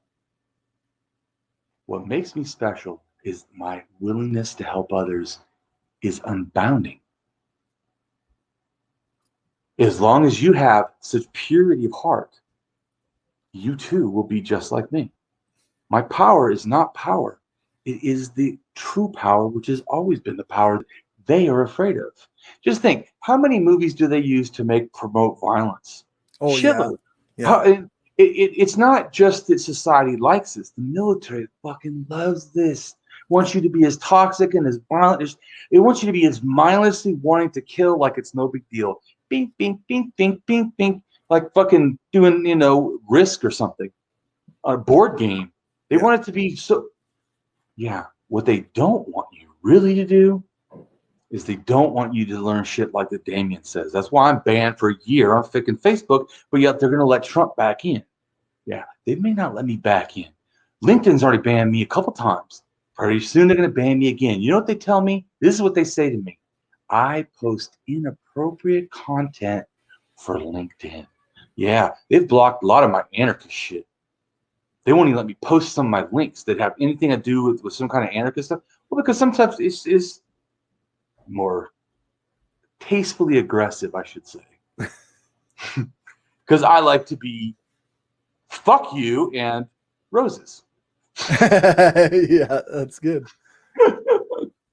But so tell me, how did you get into anarchism? And what inspired you to even care? What was the value? Let's see. What year was that? 2000 and I want to say 2013. Maybe 2000. Yeah, early 2013. I mean, the show Sons of Anarchy came on, right? And I don't care about the show. I enjoyed it a little bit, but whatever. What really interested me was. Hold up, I have a question. Okay. I heard society's bullshit running in your fucking brain again. I'm sorry. Check that crap out. I have a question. Do you think I give a fuck if you thought they were the coolest shit in the world and you fucking fanboyed them? No. I asked you a question. Don't defend it. Should you defend a question? Just answer the question. Do you think that I somehow judge you? Is what I said. Care. Okay. No, I don't think, but I do think that. Do you think I would judge you negatively if you fucking loved it and you put sparkles on your eyes and you I just love whatever? No, but I do think that there's a segment of people who would imagine that the only reason I attached myself to anarchy was because of the show about a bunch of bikers breaking the rules. Okay. So and that's not where I came from. Right. Okay. So you're being accurate. Because let me tell you something how I feel. If I had learned of anarchy in that exact way that you just said that they think is shameful, I'd be proud. You know why? Because anarchy is fucking wonderful. Well, yeah. No, that's true. However it gets you into it, right? I don't care. It's some people that don't understand. Like, well, Damien, what if they came for some, not good reason? I could really care less. Yeah. Are you a fucking moron? No, that's fair. Are you a moron? What should I value? I'm an axiologist who's very, very good at valuing accurately, or at least I should say more accurately is probably better word, but a lot more accurately than the general public. Okay, because I slow down, I look at things, and I try to figure out where they actually belong, not just fucking randomly throw shit. Right? Yeah. Really think. Let's see, Cory. Let's just assume you do learn that way. Cory, we're gonna say that. Cory, this guy Cory. Dude, he became an anarchist because of that show, Sons of Anarchy. Isn't that crazy? Dude, badass, right? The show's a piece of shit because I can give a fuck about some bikers because all I hear about bikers is, worship of violence. Mm-hmm.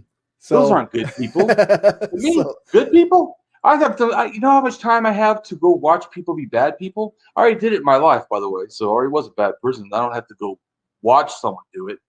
I don't have to watch bikers. Now, I wasn't a biker, but there's probably not much they did besides, I've blown up shit too. Okay, so not much I haven't done. Right. I've done loan sharking. I've done beat up people for gangs. I don't want to go into all the stuff like that. But anyways, my point is, and did that make me? Is the that reason? No, hold on a second. Cory, would you say that all that bullshit violence I did, is that why you like me? Or do you like me because not that shit at all, but because the quality of who I am? You tell me, which is it? I would say it's definitely the person you are now. Right. Yeah. So here's the thing. So if I didn't have that, Cory, what if I had none of that? Zero that. I have Cory's life. Let's say worse than you think. No, worse than you. I want to hear, who would you look at down and go, boo, you have no right to have any struggle at all? Who? Name a person. Paris Hilton? Who sure. am I? My Paris Hilton? No, not even. I even feel sympathetic for Paris Hilton. Trump. Okay, I'm Trump, right? Yeah, sure, Trump. Yeah. I hate the motherfucker. Yeah. But so I'm Trump, right? You know what? I still, personally for me, I know that Trump was abused by his father. True. Put into a school that was made to hurt people and to force them to be a certain kind of thinker. Yeah. So he didn't have a chance. I know that he was raised in New York where everyone is hustling and stealing. So how much sympathy can I have for a street hustler? I don't know. Wasn't I a fucking street hustler? The fact that I just didn't make millions, that I was still robbing, stealing, trying to make money. So is this greed any different than my greed? Do I have a right to look at his greed as different than my greed? See, a wise person realize all of that does not matter. What matters is that Trump chooses not to be a good person today. Yeah, that's right. I judge that piece of scum because his behavior is scum. Yep, that's right. And somebody in the exact same position as him, but who chooses a different action today. I always say, I am a friend to the world. I don't care what other anarchists do. Fuck you. I don't care. Because they tell me, Damien, you're friends with the Borgies. Asshole. Who do you think we need to get to convert the most? The fucking person with zero power or the one that thinks he has all the fucking power? I hope I can convert the king to become an anarchist. Are you out of your fucking mind? Who do you think we should be fucking trying to get? Here's a clue for me. Everyone. Yeah. I like the anarchist thinking. You know who's left out? No one, including the 1%. I care about those stupid fucking people that are rich as much as I care about these people that are fucking, that they think are stupid at the bottom, homeless. And that's why on LinkedIn, I go, I'm a friend to, I go, let's connect. That's what I write. It's like this thing all they say, by the way, so people know, they just say, let's connect. But Damien, the gregarious or whatever you want to call it, sociopath that I am, I like to say a lot of shit. Post all kinds of shit you're not supposed to because I act like a fucking anarchist. Oh, this is the anarchist side? Motherfuckers, welcome to my world. Nice. I put quotes, I put art, I put anarchist shit on there. I don't. Of course, I did get banned. Sorry. So maybe my behavior is judged by. Yeah, that's kind of the trouble sometimes. Is that?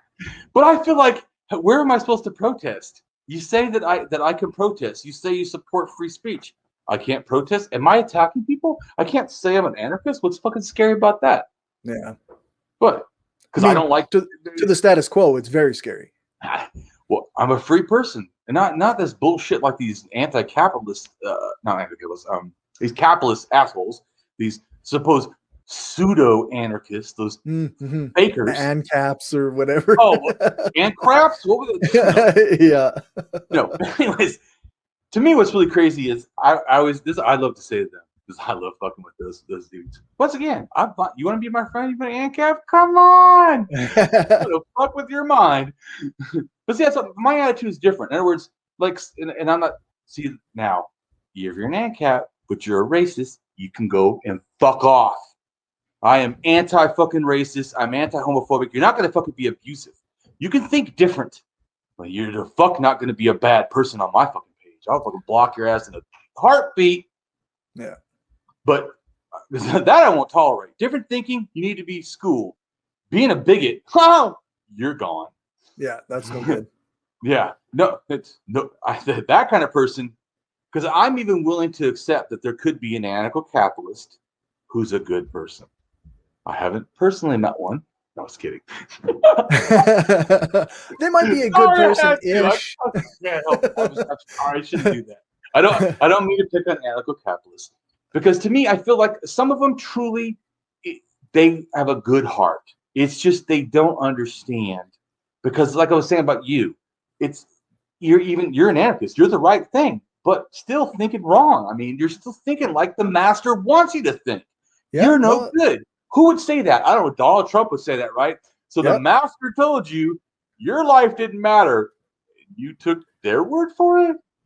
I guess it's it's trying to find the balance, right, between maintaining like a good level of humility and accepting. And how would you know what a good level is? What society told you what that level was? Yeah, that's true. Like, how do you know, eh? You tell me. You now are so sure you know that it's a good level. Let's hear this good levels. Please break it down. All the different aspects of the good level. What is a good level? Sometimes when I say stuff, just understand it's rhetorical. I'm not. Well, because I mean, I could attack you and try to make you feel bad, but I never try to do that. It's not that it's not worth examining, right? Like, it is worth looking at.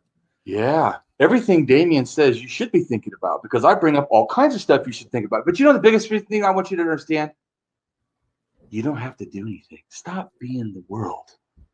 You don't have to. That's what they keep telling you. You need self-help. You need this. Here's the clue: you need nothing. What you need to do is just allow yourself to be. For the first time, just live actively in yourself. Don't judgments. What? Good or bad? You should only care that you are quality. Every day, you should look at yourself. Am I the quality that would make me inspired? Not anybody else. Not for anybody else. Doesn't matter. What matters is, are you a good person? Like I was saying. And you felt pretty confident to say that you thought that I would think I was a good person. Yep. And here's the better thing. I have a pretty good assumption that you maybe think that I am a good person by your thinking. Yeah. And so why would I be so sure unless my behavior I was sure of? And that's what I'm trying to understand. Because believe me, the world tries to say shit about me constantly. They look at me freak. They immediately. I've even actually beaten, thinking wise, not mean, but thinking wise, professional philosophers. Like one time I went to this philosophy convention, right? And I talked to this guy, and he was a skeptic. Once again, not attacking skeptics. Just it is the skeptic issue of what the guy tried to fucking go out on me and got his ass handed to him. And then he got pissed because he had 30 years in college. I don't give a fuck what you have. It doesn't make you fucking think right. Anyways, so the one guy said, oh, you have to always doubt. And I said, and how would I evaluate if I should doubt that?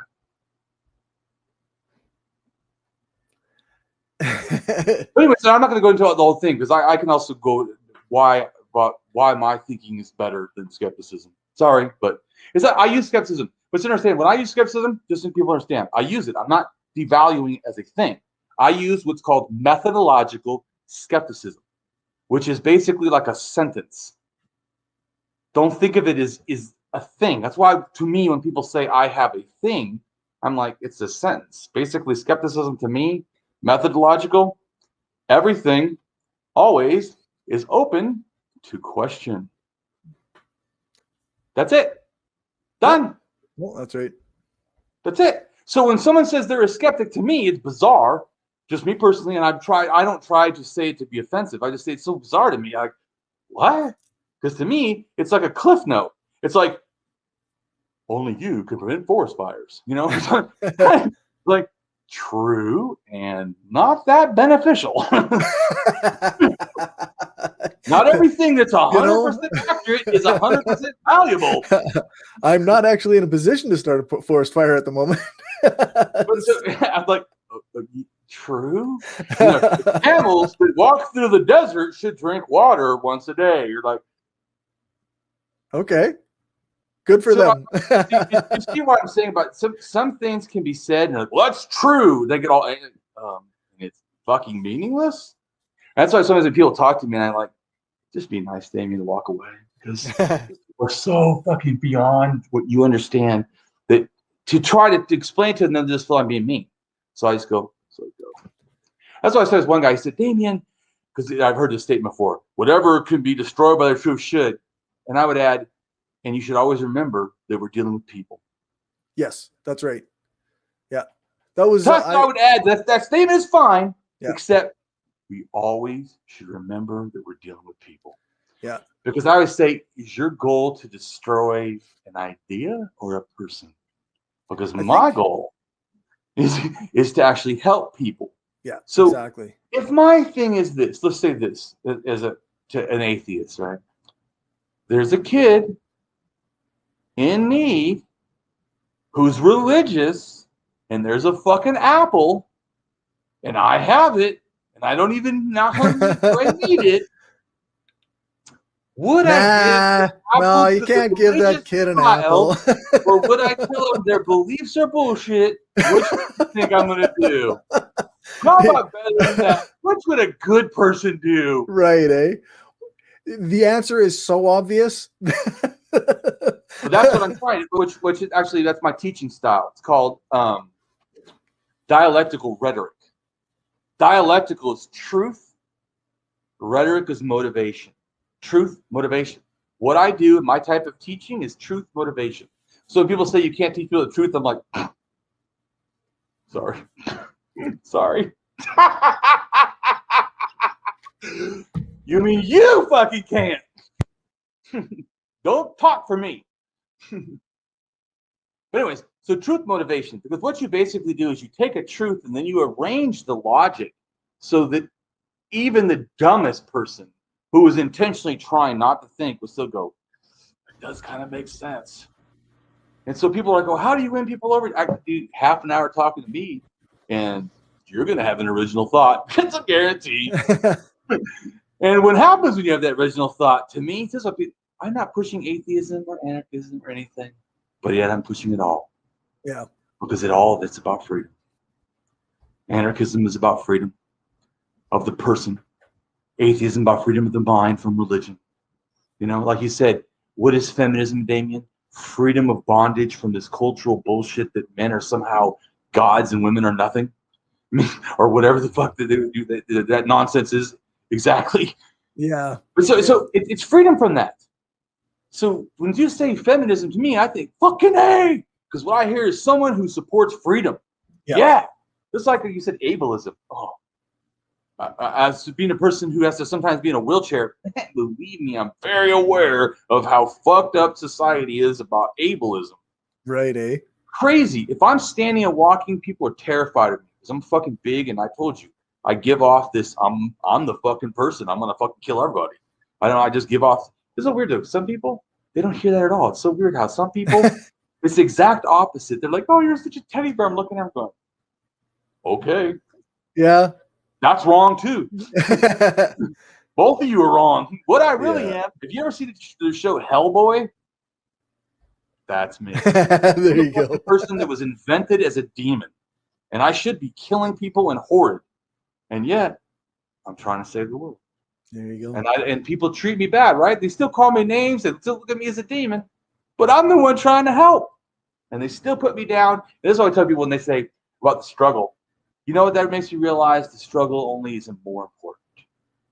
That here I am trying to help, and they're shaming me as I'm trying to help. Like one person said to me, Damien, this is fucking crazy. You don't make any money? And I said, no, I make about $60 a month. That's fucking insane.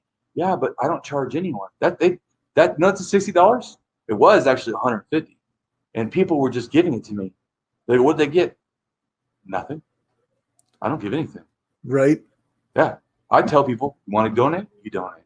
I don't give. They already get everything free. They didn't get it.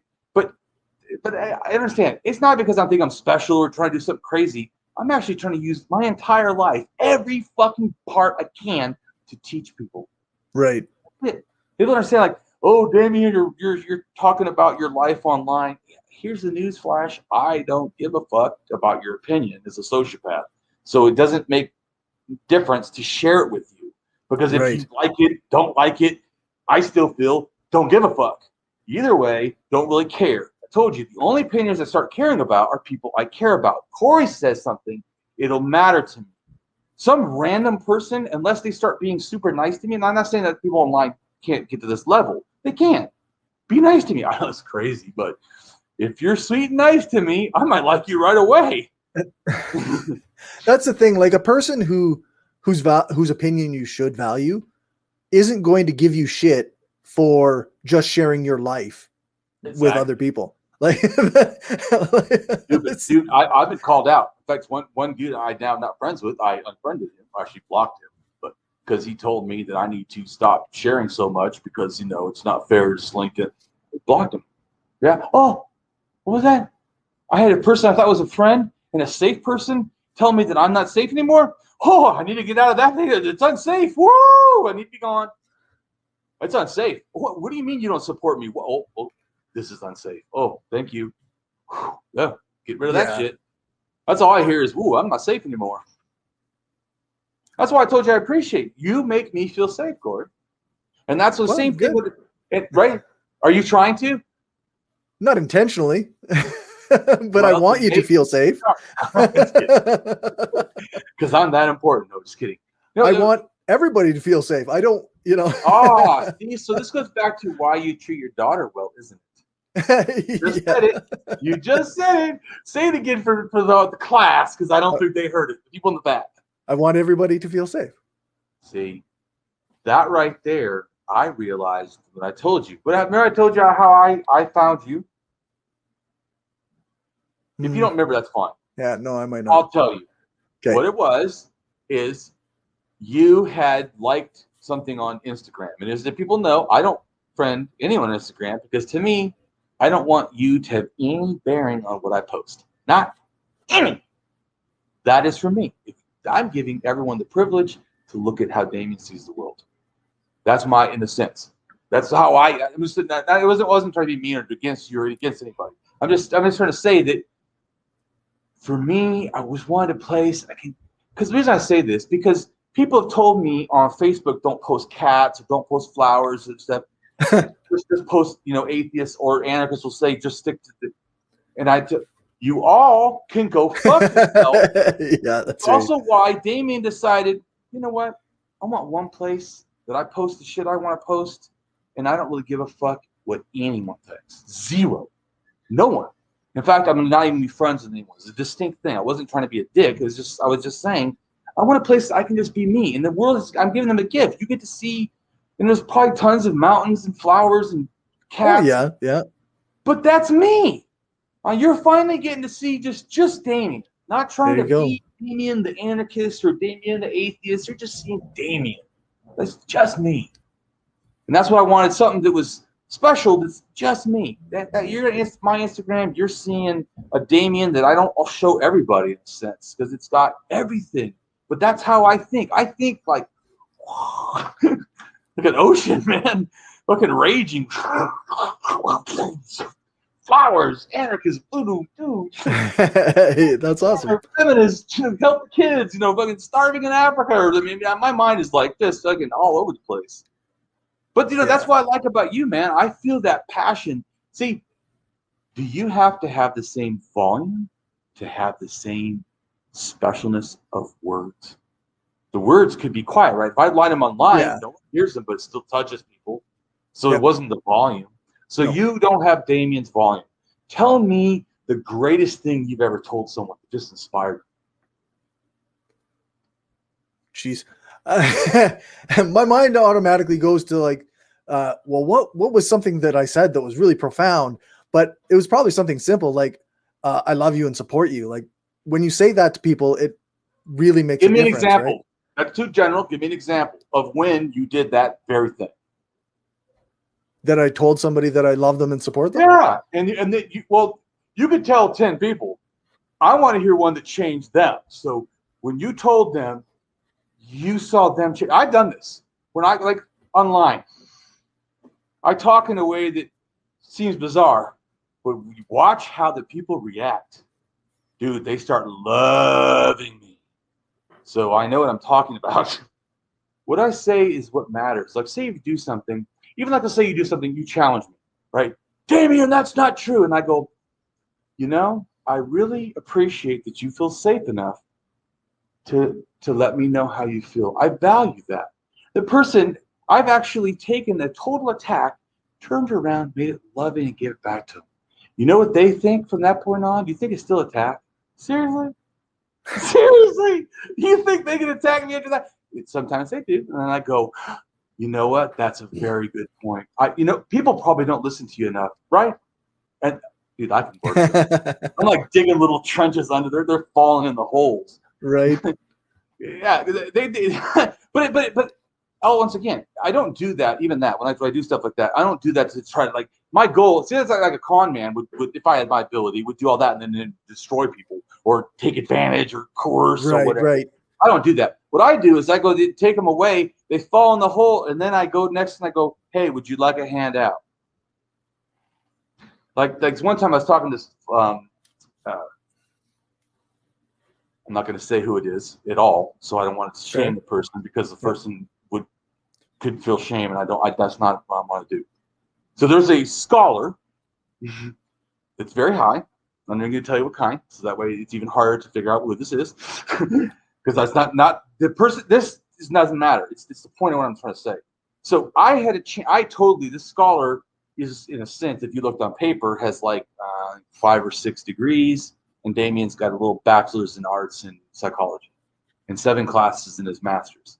And yet, if you had looked at that, it didn't know who we were.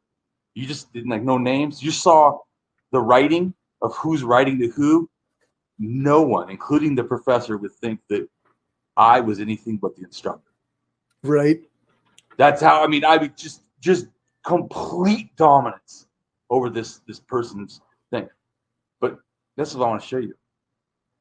And when I had all the power in the world, I gave it back.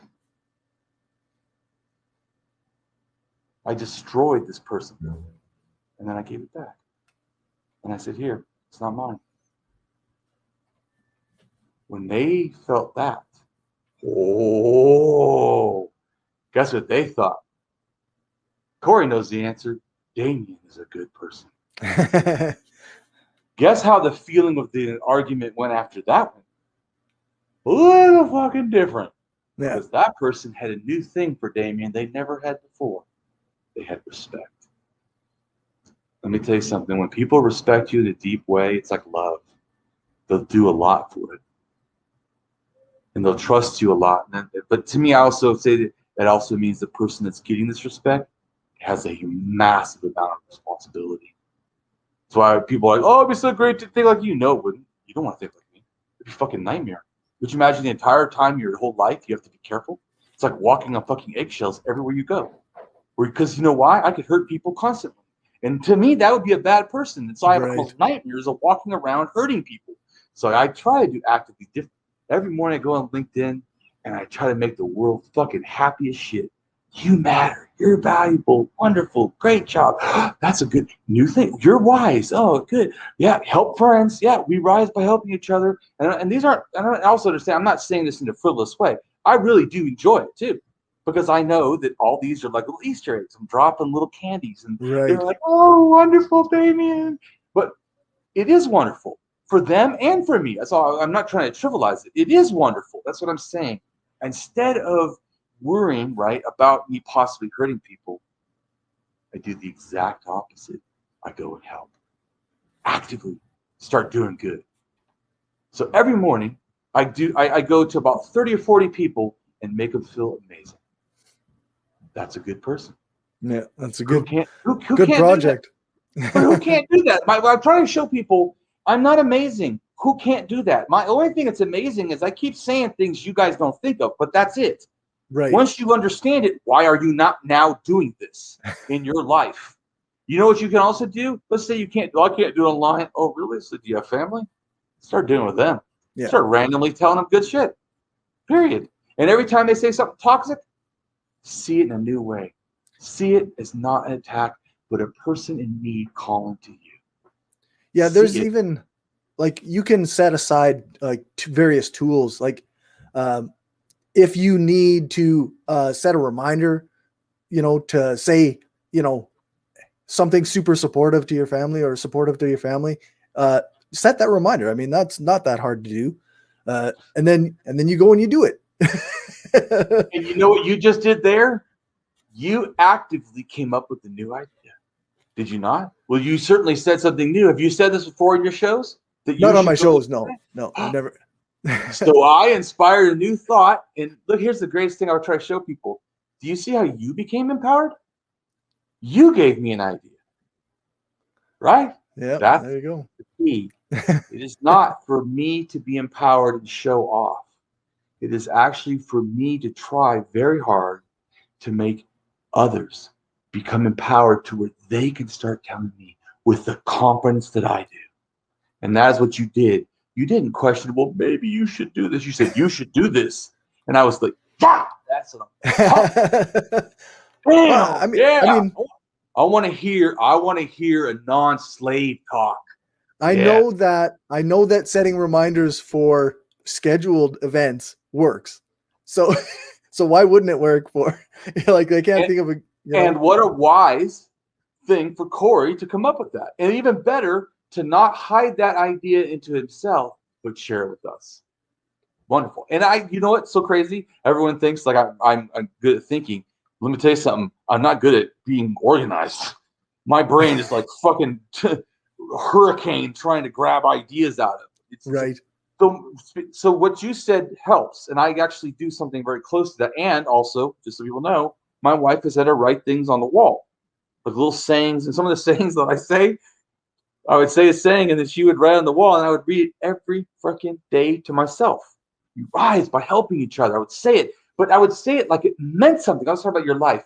Talk about Cory's life like it matters, right? Like it's special because it is. Dude, let me say, I had this friend. His name is Cory. The guy has made me feel more at home than I think I've felt in a long time. I mean, he has a natural way of friendliness that makes you just feel welcomed.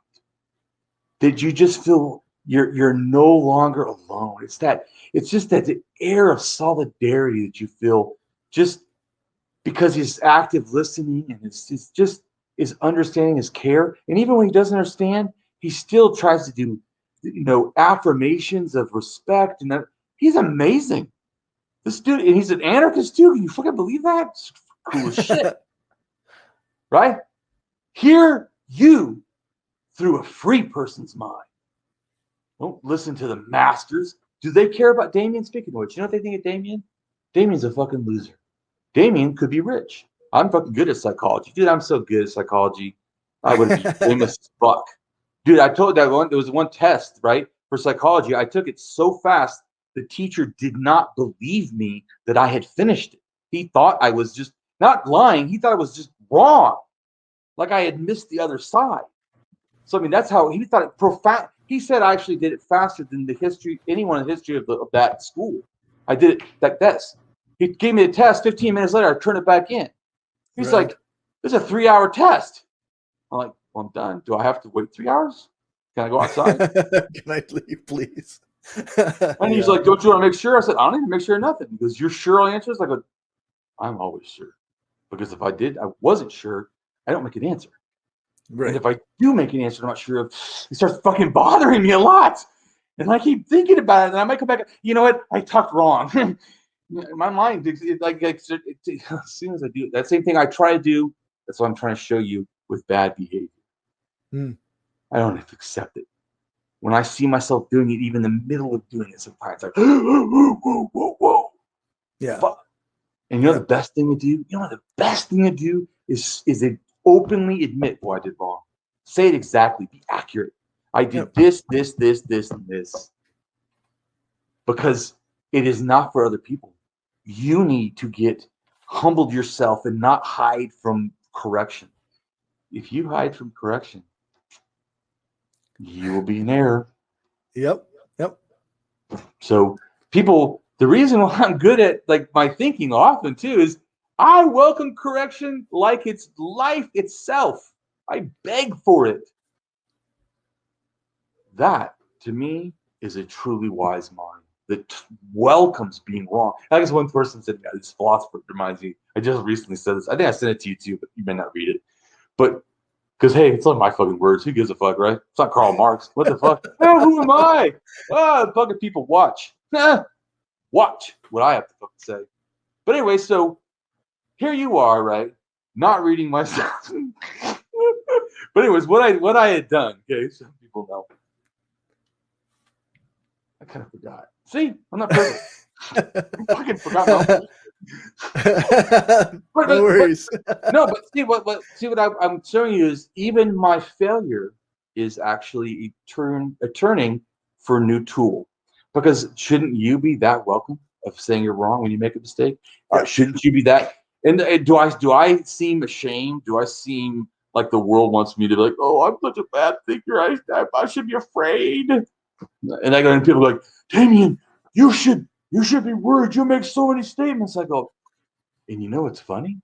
I feel like no one's ever asked or challenged me of all the statements I make. I mean, it's to me truly, it's mind blowing for me personally. As a rationalist, I'm like dumbfounded that I can say so much shit and people do not challenge me. I'm like, whoa, no wonder cults work. Holy fuck. You can almost say anything. If you say it strong enough, people fucking like that. They just like, because it goes back to what I hate. That's why I said I want to hear your stuff. I want to hear your nothing, even if that's because I don't value the violence in my life. I just tell it because it's actually true.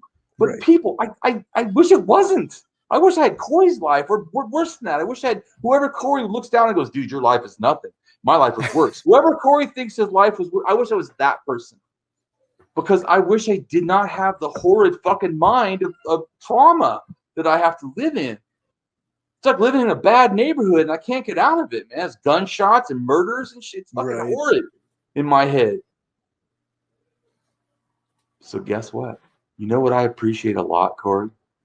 Not that you're like me, that you've had some crazy life like me, that you think that I could then relate. Fuck no. I appreciate that you didn't. So I can feel safe because my mind is dangerous. So I really think that people don't understand. Like I tell people, I have a couple of people online that are like, religious or whatever, and I follow them, and I really do appreciate them. And I'm really not being a dumb fucking or asshole or something. I'm not trying to manipulate them at all. I really like them. You know why? They exude happiness like it's fucking going out of style. Right. They almost act like if they don't give enough happiness out to others, they will physically die. They act like that. Dude, I need that. Sorry, atheist, whoever. I mean, if someone treats me like a fucking $1 million, I could. My first question is not, oh, but do you believe in God? Because guess what? I think, whoa, do you like Damien? Damien's amazing. I love you, Damien. I go, fuck, I love you too. I don't go, whoa, well, wait a minute. Are you an anarchist? Are you a capitalist? I just think, you like me that much? Holy shit, I need people that love me in my life. Right on. Yeah, it's like I met my partner's like Canadian family. She moved from Burundi to Canada in 2000 and what was it? 2018, I think. So she kind of got adopted by a group of Canadian, like a Canadian family, essentially. Yeah. And that's what I need. Everybody, I need to be adopted by a Canadian family. I need some medical. Give me. Yeah. I hate America. Please save me. Even though I don't want exactly your king and shit and all that, but queen or whatever. But dude, it's a better deal. I'll be Canadian. Fuck. Can I choose where in Canada though? Just kidding. But no, I did look into Canada before. It's still a capitalist country, an imperial country, but I'm not delusional, dude. Trust me. Yeah. It's definitely better than the U.S. at this point. But I don't want to pretend that bar is, super high. Yeah. But as I was saying, like, so when I met her Canadian family, they were some of the most kind, generous, loving people. And without even actually knowing me, they were like embracing me and bringing me into, and I was like, what is this? Are there people like this? Like, I've never met a person that had zero cynicism. It was amazing. But that's what I'm saying is I'm cool with that. If you have, because one of the things about value, like axiology, like you put it on a scale. Okay. No, yeah. I think the thing is, how much value do you put on a good person? I put a lot of value. And the better the person, more value. So a lot of value. So people that like them, like I said, these religious people that are fucking dynamite, like glowing balls of light and happiness and joy and love and compassion and kindness. To me, that's a high fucking value. And so they're the little tiny nothingness. They happen to be religious. Like, okay. Yeah. I mean, we disagree. And all this other stuff is amazing. I'm like, yeah, they're so good. I don't care. Yeah. Yeah. Sorry, I know that probably makes me a bad anti-religionist, but I like good people so much. I just don't care. Yeah. But I also tell people, and that surprises you, I did tell you I'm an anarchist, right? Did you think I follow fucking rules? Did you not read what an anarchist is? Like, dude, everything you think that I need to do, that's all for you. Because what I do is whatever the fuck I want. It's good. It's good for me, and in an attempt to be a good person. In general, people should do what they want, and I do think that my behavior should not be hurting people. I'm just saying that. Yeah. I do not, and I know it's weird for people. I don't start with any of your value. Not anarchist value, not socialist. No one's value.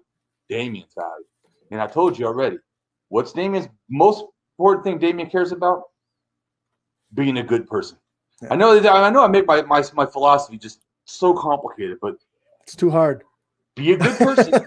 So the most important thing in Damien is being a good person, not an atheist, not an anarchist, not a whatever the fuck you want to call. Because I like some things, and I like anarchists, atheists. I like all those things. Or a rationalist. But you know what's more important than a rationalist? Kind person. You know what's more important than an atheist? Kind person. What's more important than an anarchist? Kind person. You know what's more to being whatever the fuck I think I am. My ego, kind person. My selfishness, kind person. My greed, kind person. Whatever the fuck, whatever you could put to, I want to make sure that this thing is the main. this is going to be, has to be across everything to me. Because if it isn't, are you sure you're a good person? Right.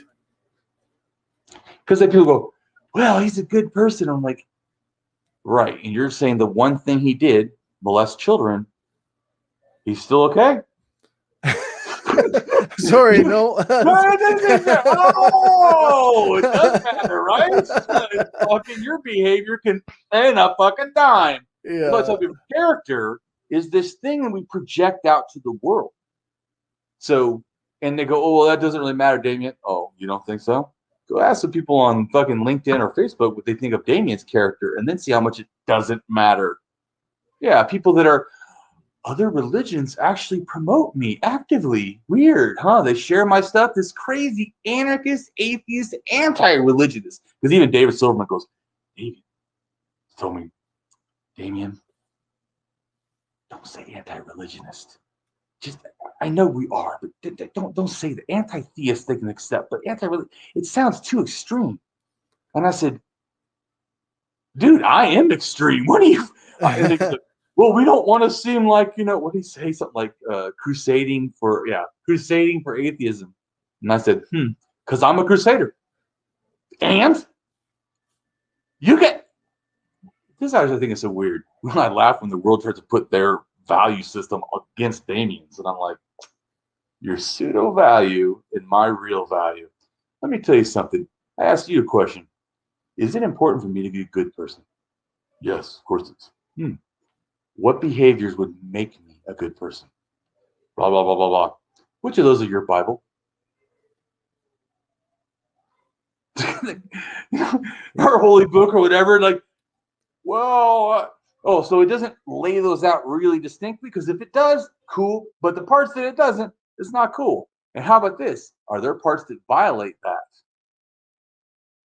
Because to me, any book that tells you how to properly do slavery, like the Bible, has lost any moral authority at all. It's like, again, how much moral authority will you take from the child molester? I mean, he was a deacon in his church. He had a philosophy degree. Should we still not listen to him? I mean, come on. Just one bad apple ruins the bunch. And I always tell people, yeah, it reminds me when people say that shit. They go, Damien, you have to accept there's good things in the Bible.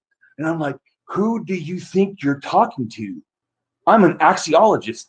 Let me remind you what that means. Okay. How I just heard your concept. Vomit has undigested food particles. Undigested food particles inside of vomit still have nutritional value. Go eat. But because they have become contaminated, I no longer want to put them back in my mouth. Yeah. So saying that I have to accept that there are nutritional value in the particles of food that are in vomit is the same as telling me religion has some good part inside of it. And your point of that is to say what exactly? That's like saying, oh, okay, great. Then on that thinking, we should totally be cool with Hitler. Because you do know, he was the first in Europe to make it illegal to do vivisection on dogs. Because he really liked dogs. Torturing people? Who gives a fuck? But dogs, so should we, because he did do that for dogs, I mean, and I'm definitely against torturing dogs. What a great fucking thing. It does not make him a great fucking person. Right. Don't fallacy the shit together. Once again, like axiology, the problem is everything is varied. Like Cory's life. If you say, Cory's life is good, and I would go, in what ways? Right, exactly. And, whoa, whoa, whoa, whoa, whoa. And how do those equal good? So it starts getting harder. I'm not the hard part yet. Because I'm going to bring you all the way down. And then you will understand. So I do that step. Boof. Boof. We're going to get lower, down deeper in that ocean of my mind. We're going to start thinking deeper. Because you've been thinking too general. But see, doesn't the world want you to? They don't want you to think for yourself. Fuck, I'm dangerous. I'm telling you not to think like me. Fuck that. No, I'm more dangerous than that. I'm telling you to think like you. That is fucking dangerous. Go ahead. Tell me some more about your wonderful life. Where to start, eh? It's where to Start go. when you became an anarchist. I want to hear that. Okay, so as I was saying, the Sons of Anarchy show had a quote on that was spray painted on a wall, and it was by Emma Goldman. And I was like, okay, well, that's a good quote. I better look up who Emma Goldman is. And I started reading some of her stuff, and then I started. But can you tell me, because I just barely know Emma Goldman. I think it's an anarchist chick, and essentially. I think I may have read one quote or two by her. So please tell me, because I actually do not know. Well, I mean, you pretty much nailed it. She was an anarchist, activist, feminist. I can't even remember what decade she was from. Like, it was from quite a long time ago. She famously said like something about, she was asked like, after the revolution, will there still be dancing? And she was like, if there's not dancing, then is it even a revolution? So, that's cool. Yeah. Like, so she was a strong person and brilliant. And so I started reading a little bit of her stuff. I'm not good at reading. So like, it takes me forever to get through a book.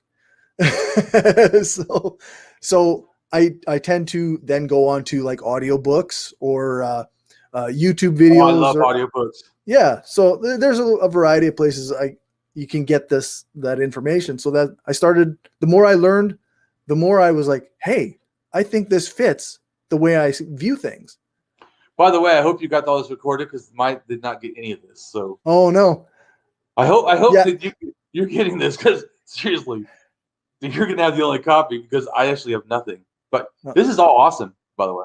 I have everything. Well, I really am hoping you got this. Yeah, I have multiple backups. I mean, it would be good for us personally, I think, but I think it's good enough for the world to hear some of this. But yeah, so Emma Goldman. You became an awesome anarchist because of this mediocre show. Great, and the more I learned, the more I adopted. Like, what did you learn? That's too general. Well, what I learned was what anarchists believe, what they tend to believe, and then state that. Because if you figured it out, you should all state it. Anarchists tend to believe. Not everybody agrees. 100%. Don't have to just say how it better. Don't say anarchist. I believe that way. It doesn't matter. Yeah, sure. I believe that there shouldn't be a state. I believe that. What does that mean? When you say not a state, can you explain that to people? The state is not. I don't mean the government. I mean the entity that is a country that built itself and has been built to support those who already have power. So a feudal state would have had a king, right? Or lords, and those people would have, they built that system to maintain their power. And in a capitalist state, we have owners and bosses who run the world through politicians. And they uphold the state. Right. And that's the one thing I always think about capitalists. People are like, I'm capitalist. I'm like, you're a worker and you support the oppression of yourself by capitalists. Okay. You're 100% not a capitalist unless you are an owner. You have how many employees? Oh, no employees. Okay. Yeah, like even small business owners are, in my opinion, workers more so than capitalists. Well, it depends, but yes, even it could be even medium sized or whatever, or even sometimes even almost large, depending on how it's structured. Because sometimes there are ones that are not, they're more, I want to say community based or whatever, right? Like cooperatives, almost, or something. So it's not impossible for a company to get big and in a sense be a co-op. Right, there are big, very big co-ops. And and if it's owned by the workers, they're not Google big, but certainly it's not correct to call them small. Right. No, you're absolutely right. Other thing too, I want to say real quick is I do not shame people for having wealth. My problem has always been is that there's people that don't have it. That's it. I know, but crazy. Don't care if you're rich. What I care is there's anything called poor. That's what I care about. But there's even a concept called poor. I mean, it depends too, because there's a lot of discussion going And I do kind of ascribe to the idea that without the rich, there wouldn't be a poor. And without the poor, there wouldn't be a rich, right? Hey, So, you're thinking like me now. Of course. So the whole point I always tell people, to me, is just it's the horizontal structure in general, which is I try to create like this, right? I'm trying to create with you and me together. I'm not just doing it with you. We're doing that in public in a sense. So it's actually doing it for everybody. Everyone should understand no one is a leader. That's Damien's mentality. Where they're like, oh, leaders. In fact, sometimes they call themselves a servant leader. That's actually to show people that. Because do you think this anarchist is a fucking servant? Seriously. In service of the people. Yeah. But I want to use that leader debasing word. Yeah. Servant. Yeah. I like it. I wish I could call shame leader or something. I wish I could think of some word to be worse to make leaders sound like a piece of garbage. Because that's my mentality. Anyone that thinks they're a leader and is not a wholeheartedly to me trying to help others only, are you a leader? No, it's it's not leadership if it's for your own benefit. That's right. Because then you're just taking advantage, which is a different thing. Yeah. Stop calling taking advantage leadership. If I want to take advantage, it'd be fucking easy. But that sure is fucking leadership, right? And there's certainly, how about this? Let's just say Damien went around and did that, right? Took advantage of people, coercively manipulated. That's another thing why I think there should be a law against coercion, truly. Because someone like me who does something to someone should be just as busted as someone who's a martial arts person and goes and kills someone with their fucking body. If I kill someone with my mind and make them go commit suicide, I should go to jail. Because I'm fucking deadly. So I just did something that's inappropriate behavior. Well, first off, I don't believe in jails the way you think, too. People so all crime to Damien is a mental health issue. All crime should be done with the service to making people better. Period. It should be no such thing as punishment, because you're punishing emotional problems. You're punishing poverty. You're punishing, like a bad, environment. I mean, what like me? I do all these things. You're going to punish me? I'm this hurt kid, abused and being molested, and you're fucking hurting me. So I would even say that all of that is all of this jail, all the punishment, all that stuff. It's still like the state servicing totally. Power and totally. Because class. Does everybody go there? No. Does everyone's experience the same? Obviously. So right there shows it's in favor, totally in favor of the state. Oh, hell yes. Then we go, oh, is it racist? Oh, it's way more racist. It's here. Hold on. Class war. And I always laugh when people come at my wife because, Damien, just people don't know. Just quit saying that. I go, no. The problem is I say it more, not less, more. Every time someone says racism, just understand, in my head, that is a factor of class war. Yeah, they're connected, right? Is there not one class racist above the other? How is that not classism? It is a structure of this equals before this. Is feminism a structure of men above women? Ageism, adults above children, or children above adults, or everyone above old people, or old people against everyone, or whatever that stupid bullshit. My point is, to me, I understand these all have different names, right? But they all fall under the heading of class war. Or what's the other, like hierarchy, right? Yeah, but to me, it's still class war. Yeah. To me, I want people to grasp. I like that word because we are at war. They're not trying to slightly make Cory feel he's no good.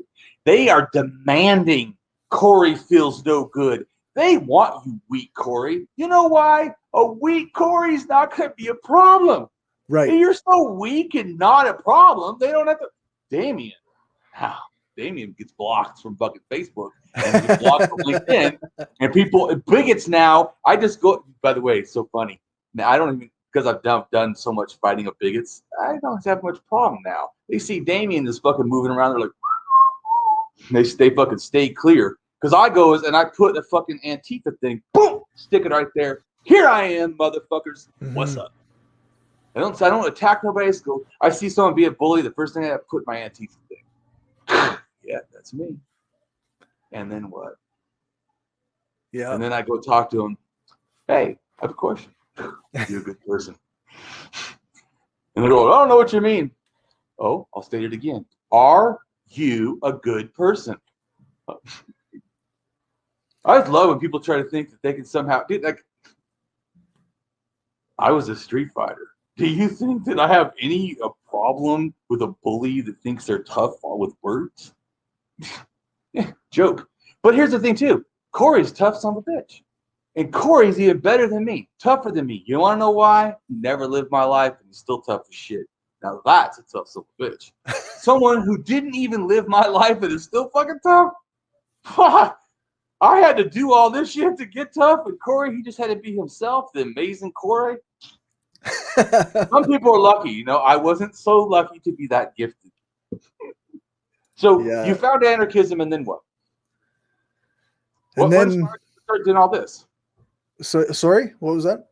So what inspired you to go from I like anarchism to I want to now promote anarchism or whatever you're doing? I mean, explain, please, because I actually don't know all the stuff you're doing. I have multiple podcasts and YouTube shows, and I guess the reason that I want to spread anarchism is because I think that it's beneficial to everybody. Like, it would actually help even the people who fight against it if we could achieve at least even a more anarchist world, even if it wasn't a pure anarchist utopia like I really, really want. Right. And real quick, I'm going to ask you to explain that, because that sounds like a massive generalization that I am sounding like I might like, but I have no idea. So sure.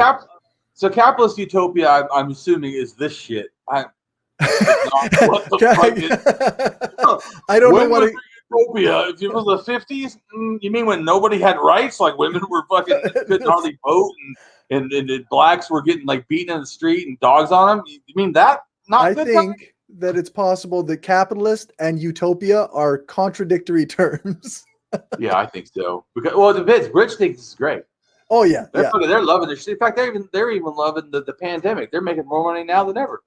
Fear sells, man. Yeah. Like, so, I mean, I had a guy on my show. He talked about utopia as a term that means both no place and the good place, or whatever it is, and how, like, if we are looking, like, it's no place because we don't have it. I think. I don't agree with that. No, I mean, you may think that, but I mean, accurately, I don't think that's an accurate statement, because I know more about reality of the world than, because I've studied cultures. I've studied almost every culture in this earth because of my studies for things. And trust me, there's actually, I want to just tell you, it's written in my blogs, but I know no one reads them because why waste that time? I know I don't. So what the fuck? But see, actually, you want to know how selfish I am? I'm such a fucking selfish asshole. I read my own shit multiple times, and I get re-inspired by my own shit. I go, my wife goes, are you reading your own shit again? Or she'll go, you already told me that. And I go, I know, but it sounds so good. She goes, God, you fucking you like worship your own writing. I go, I read it and I go, see, why can't other people write like this? This is what I'm fucking talking about. No, go ahead. It's like I listen to my own podcasts over and over and over again, trying to figure out, like, okay, well, where can I, get more information on this? What did I need to learn from this? So you do the podcast, and how's that been for you? Has it been rewarding? Yeah, it's rewarding. I mean, I don't want to pretend that I'm like making money off of it. Like, it costs more to make than I bring in, right. but I do. It's super rewarding in the fact that sometimes I'll get a message from somebody who's like, "Hey, I really like the way you said this," or I like this aspect of it. Can you tell me an exact one? Because I really hate when people. I'm sorry, I really hate generalizations.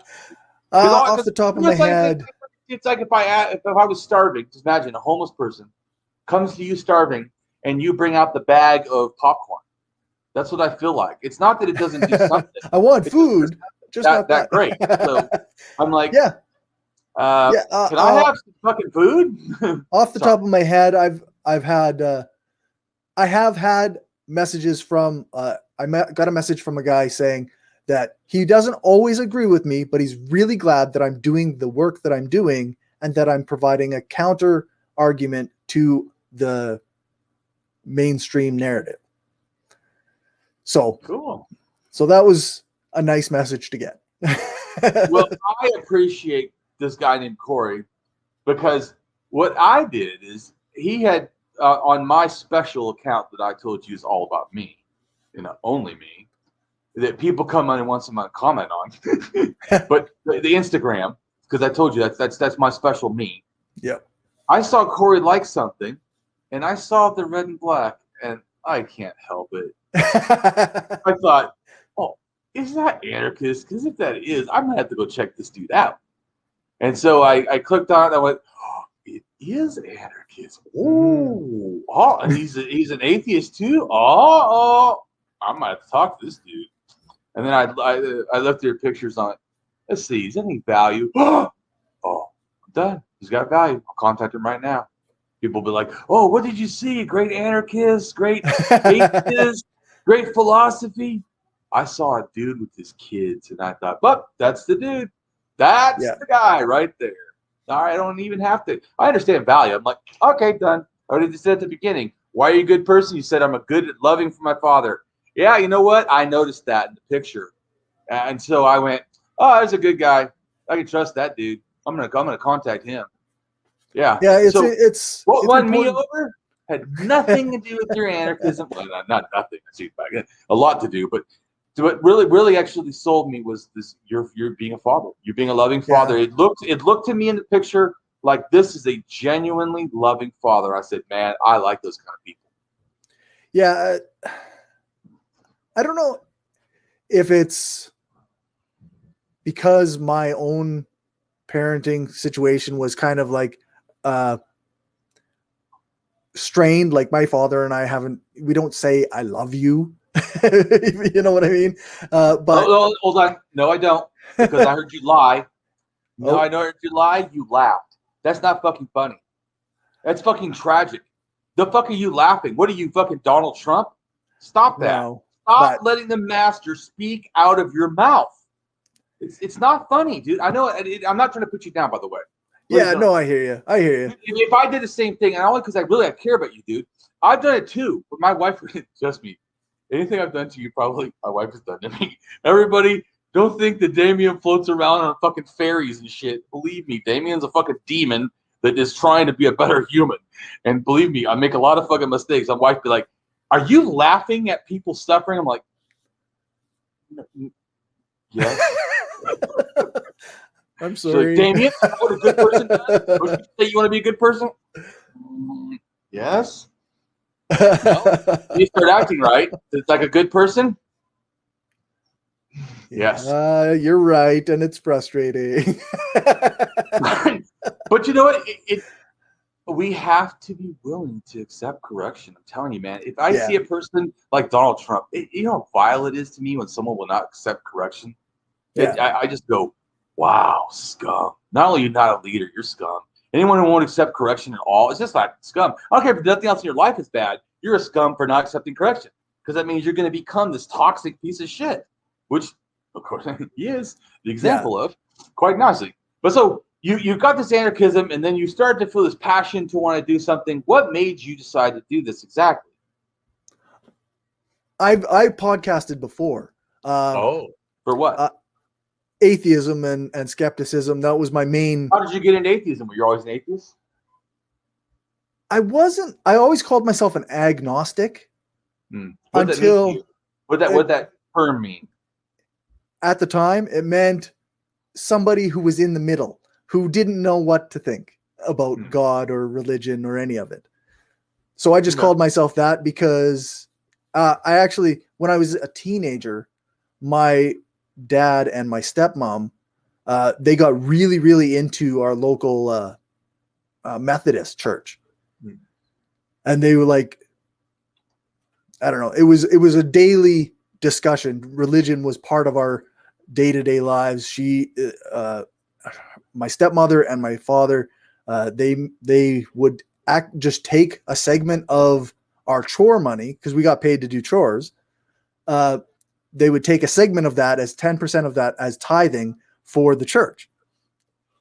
so they would send that money to whichever church they happen to be going to. Because there was also, it wasn't just the local Methodist church. We also would watch Robert Schuller and the Crystal Cathedral on Sundays.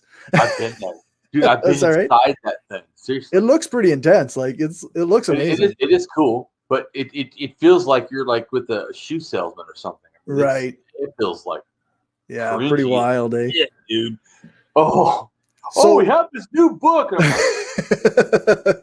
Yeah, so like every month we would get the item of the month or whatever for sending in the money to the TV guy.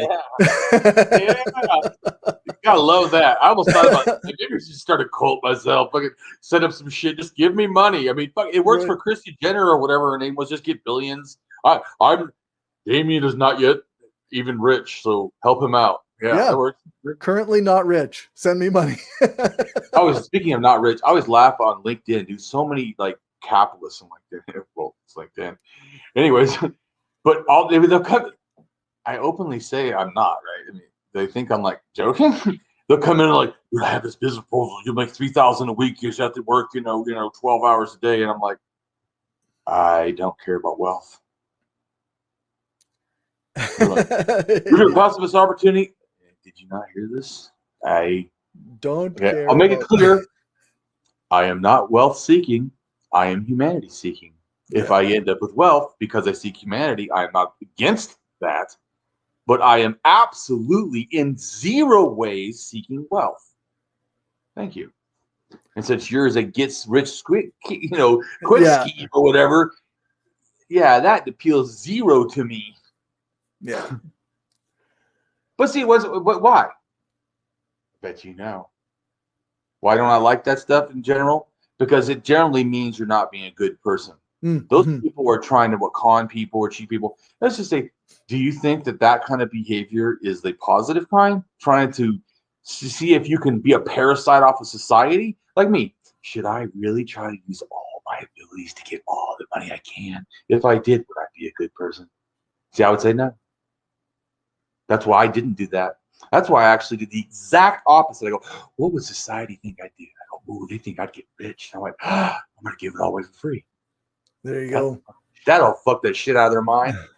I'm going to come up with more stuff on philosophy than anyone ever has. I'm going to give it all for free. No book. Fuck you. I'm going to just give it away for free. Top of that, I'm going to do it every single day for free. Fuck you. But it's actually not against making money. I'm totally fine with it. Because if my wife didn't make enough money for me to survive, I would be fucked. So my wife is supporting me, and she also believes in me and what I'm doing. So, but my point is, I do this also as a teaching tool. And it's not that everyone has to be not money. I'm teaching you about value. Right. Wealth. Money. They go, money is power. I'm like, nah, money is control. You know why? Doesn't it change what you're willing to say and do? See, that does not work for me. I don't want to be changed in what I say and what I fucking do. So that right there, why Damien will never be wealth-seeking, because that doesn't sound like anarchism to me. Yeah, if I couldn't make money doing, being myself, then I guess I wouldn't make any money. Like my job, I can't say the things at my job that I say on my podcast or I say out in my other parts of my life because it's an oil field job. But I'm happy that I've got a schedule and freedom outside of that I can do whatever I want. I think truly you are a gift. Seriously. We need that. I am too. I'm not saying that somehow you're a better gift than me. I'm just saying that I'm also a gift and other people are gifts. Everyone is a gift. The point I'm trying to make is that when we can speak out, we need to. Mm-hmm. And the ones that do, everyone that does. I put all kinds of stuff online, right? Have you ever seen where I say I support our troops? I love saying that shit. And then they show fucking Antifa, but it says I says, I support our troops and it shows Antifa. I do that. I have like 3 memes of that. I love that shit. I'll put it Yeah, on. I like that. But they actually get mad and they won't let me put that because they said it looks too aggressive. Looks too, that doesn't belong. That's too, oh, what? They're not even doing anything. They're just standing there holding the fucking flags and shields. What's wrong with they're that, just defending people. But so it's crazy to me. That's not okay. But yet, all kinds of torture and murder and shit, and and somehow it's okay to not support the Palestinians that are being tortured. But Damien showing some dudes just holding anarchist stuff, and it says support the troops is toxic for fucking LinkedIn. What the right? Like, you guys' priorities are just fucking. No, what they don't like. Technically, I guess LinkedIn doesn't surprise me that they have kind of messed up priorities. Well, Damien, it's a shame that's a shame that's the one where you're most active. Like, or maybe that's why you're more needed there. Dude, I'm totally needed. What are you talking about?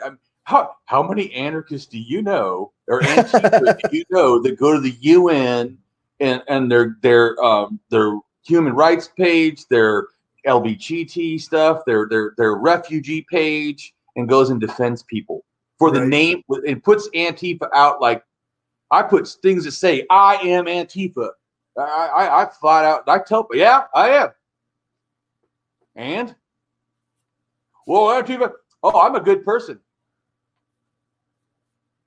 I'm telling you, I flat out do not fuck around. People don't understand. I'm so fucking bold, it's like scares everyone. I remember this one person goes, I'll call the cops, and I'm like, okay. And he goes, did you hear what I said? I said, yeah, I heard you. He said, well, the cops said, do you think in all the years of my activism, I've never talked to police? I always laugh and they go, yeah, it's one friend of mine. That's by the way, anyone who does stuff different than me and is Antifa, that's fine. The only thing I care about is you don't fucking be the one that's actively doing the beginning of the violence. You do the ending of the violence, cool. The beginning of it, not cool. Anyway, so to me, but so I try to do no violence. Even if people do aggressive, I actually can block people because I'm good at fighting. But maybe not now. I'm old and haven't done it in a long time, 20 years. So I probably suck. Punch in the fucking face. Oh wow, I guess I'm not as good as I thought I was. Oh, I do appear to be a little slow. No. But, that didn't work. but I'm saying online. But what I feel like I'm doing is 2 things. Actually 3 things really at the same time. People don't understand. You want me doing this. Someone should like be paying me to go on the UN and do this. Not necessarily have to, but it's cool if you do. My point is though, the value of me going on the UN in front of the world fucking stage and saying I'm an anarchist and acting with the highest character they've ever seen in their entire life, like Jesus, but calls himself an anarchist. You don't think that's not a good thing for anarchism? Ho, you're fucking crazy. I got world leaders that are seeing how a fucking anarchist behaves for the first time in a respectful, honorable way. Yeah. These guys like, I'm not saying there's anything wrong with I like the street troops going out there and doing shit, but you remember, especially if you think that you are anywhere connected to my thinking, we are good people. Period. To the worst capitalist in the world, the worst fucking child rapist, we are always good people. Period. To me, that's just me. Just me. Do we have a standard? And that, to me, it should be laser point. Why I make people change, even those bad people. Dude, I remember that one time someone goes, oh, you can't change people. I was laughing. And I was thinking about high school when I first realized that I could manipulate people. I had this big painting, right? And I'm lazy. I didn't want to. I knew it was going to take like 3-4 months to paint it. It's fucking 7 feet by 11 feet. It's fucking humongous painting. So I'm thinking, how can I get motherfuckers to do this for me? Because Damien's, I didn't know that I had the ability either. Because I was just lazy. I look around this whole class of art students, and they all suck ass. They would want to learn, and then I can make them paint my fucking painting for me. I'll have the whole class paint the painting for me. Then they'll all be happy because then they learn to paint better. I'll be happy because I got it done in a fucking week instead of fucking 3 months. It's a win-win. Yeah. So I started, without asking the teacher, just getting everyone to be slowly active to do this, kind of anarchist-wise, and like just going a few people and everybody, and then making them feel good while they're helping me and supporting them because I'm good at motivating people. And they're all feeling, they're like, yes, oh my God, every day they come in, they cannot wait for art class to start so they can work with Damien and make this painting. And here it was, Damien's selfishness actually was the goal. It ended up, but serious, Cory, this is what I always tell people when this reminds me of capitalists. Someone said to me, well, Damien, you like some of those people that are seen to be more wealth-seeking than they are about helping people. I said, you know what? That doesn't mean they don't do good. That just means their values suck dog shit. And it's my job to be their friend and show them what a good person is. I'll just be around them. I won't even do anything. I'll just be around them. There's one guy, I call it shadowing to me.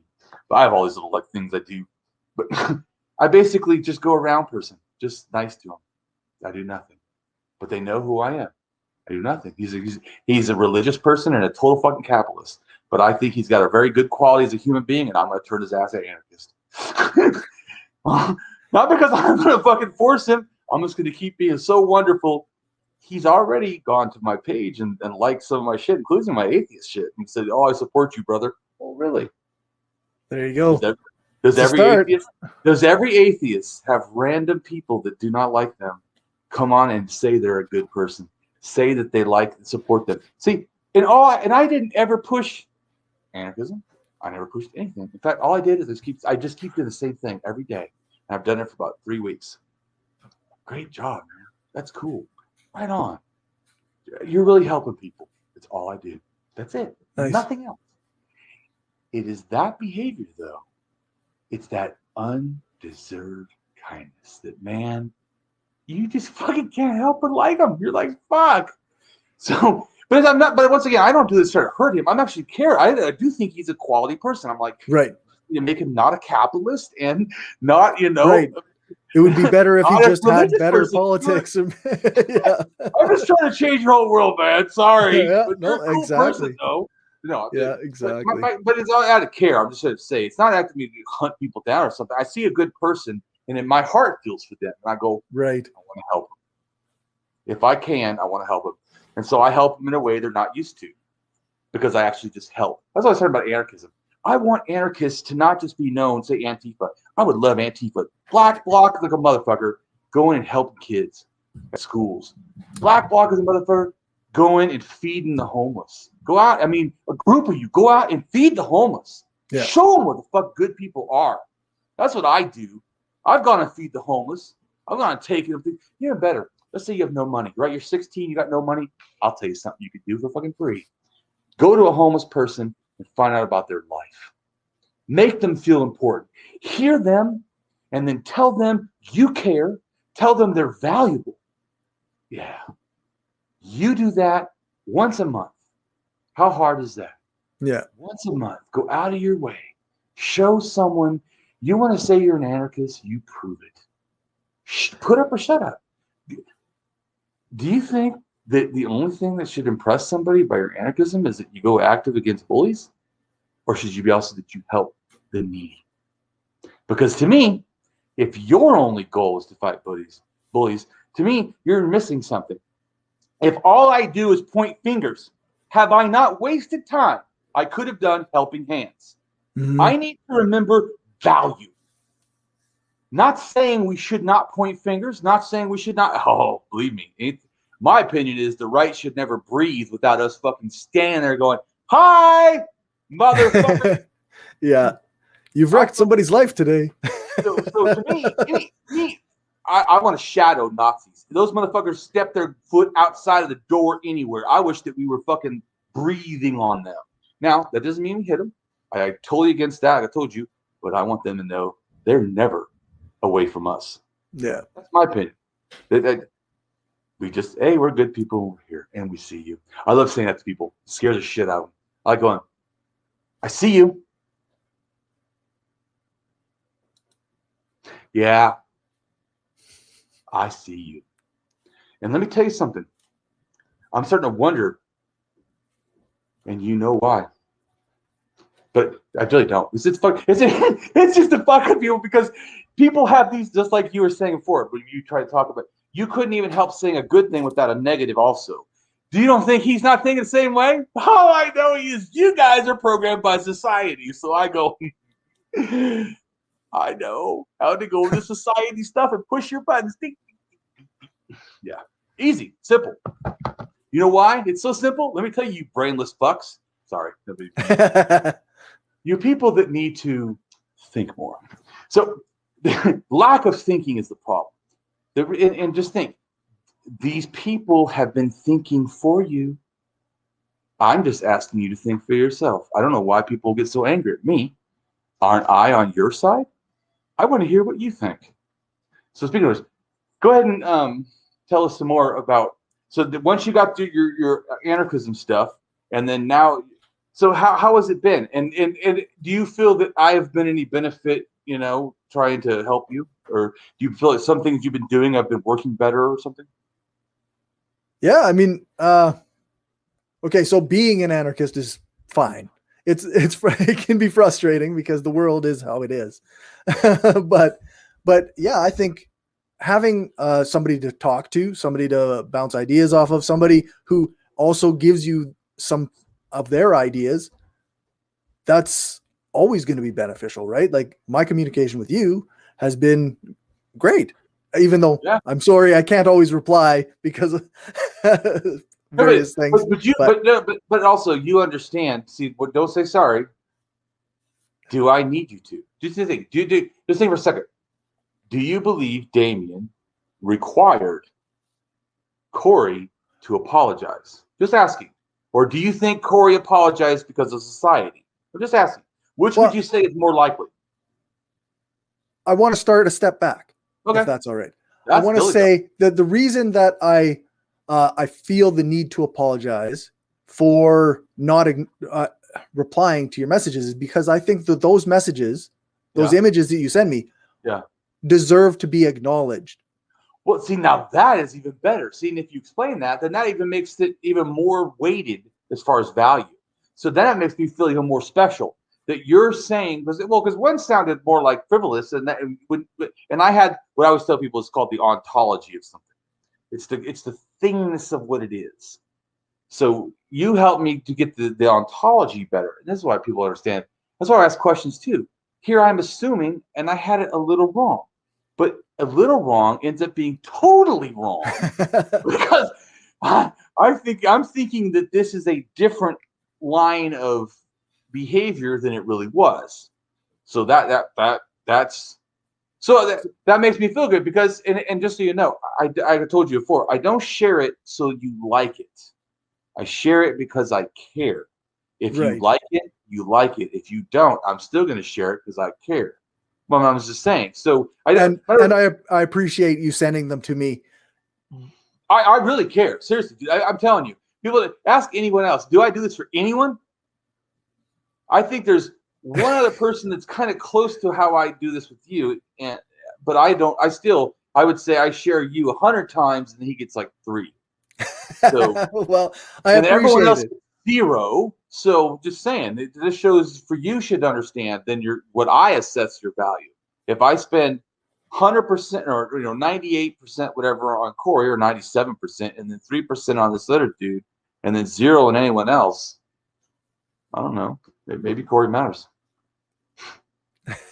I appreciate that. I'm afraid I have to go. Yeah, totally fine. Sounds great. My wife got back anyways. She was went to get her car fixed. I appreciate it. So go ahead and close it or do whatever you want. Okay, and then I'll. Well, actually, I meant you could like promote yourself. Is what I really meant. Oh, that's what you meant. Once again, ontology. Yeah. Totally different. I was thinking that you were going to keep going for like about 5 minutes and saying about your show or how great, and then you're like ended. I'm like, wow, that was a miscommunication. Yeah, no, that's okay. No, that's totally fine because it's just still a teaching thing for both of us. Because look what happens when you don't understand what people are really saying, dude. That's why do people get so mad when I ask questions? Don't you see what happens when you don't? You don't really understand. So people are like, that's why they get mad at me for asking questions, and I just go, Damien, just be nice because how can I explain something that they so simple, but they don't understand? Right. Yeah. Like, oh, that's go back to one thing I want to say to you that I told that guy, I forgot to say, is that just because I can crush someone is never a reason to do that. Right. Yeah. That's all. I talked about that just because he's, well, if you can, you should, and I'm like, yeah, no, I don't agree with that. No. There's a lot of times, like I do it all the time actually, and I don't think that's good behavior. What the fuck? Yeah. That reminds me of my first wife. She could do stuff like me. I would call it Jedi. She could like just go to people and go, you are going to give me a deal on this, 15% off or 10% off, whatever's normal. And they go, yeah, I'll go ahead and give you 10% off. I'm like, what the? How does that work? Yeah. You can walk into stores and just do that. So I'm just saying, I'm not that. She's better than me in that sense, but she's horrid. Right? She actually helped me to be better ethically, and not because she was ethical. She was unethical.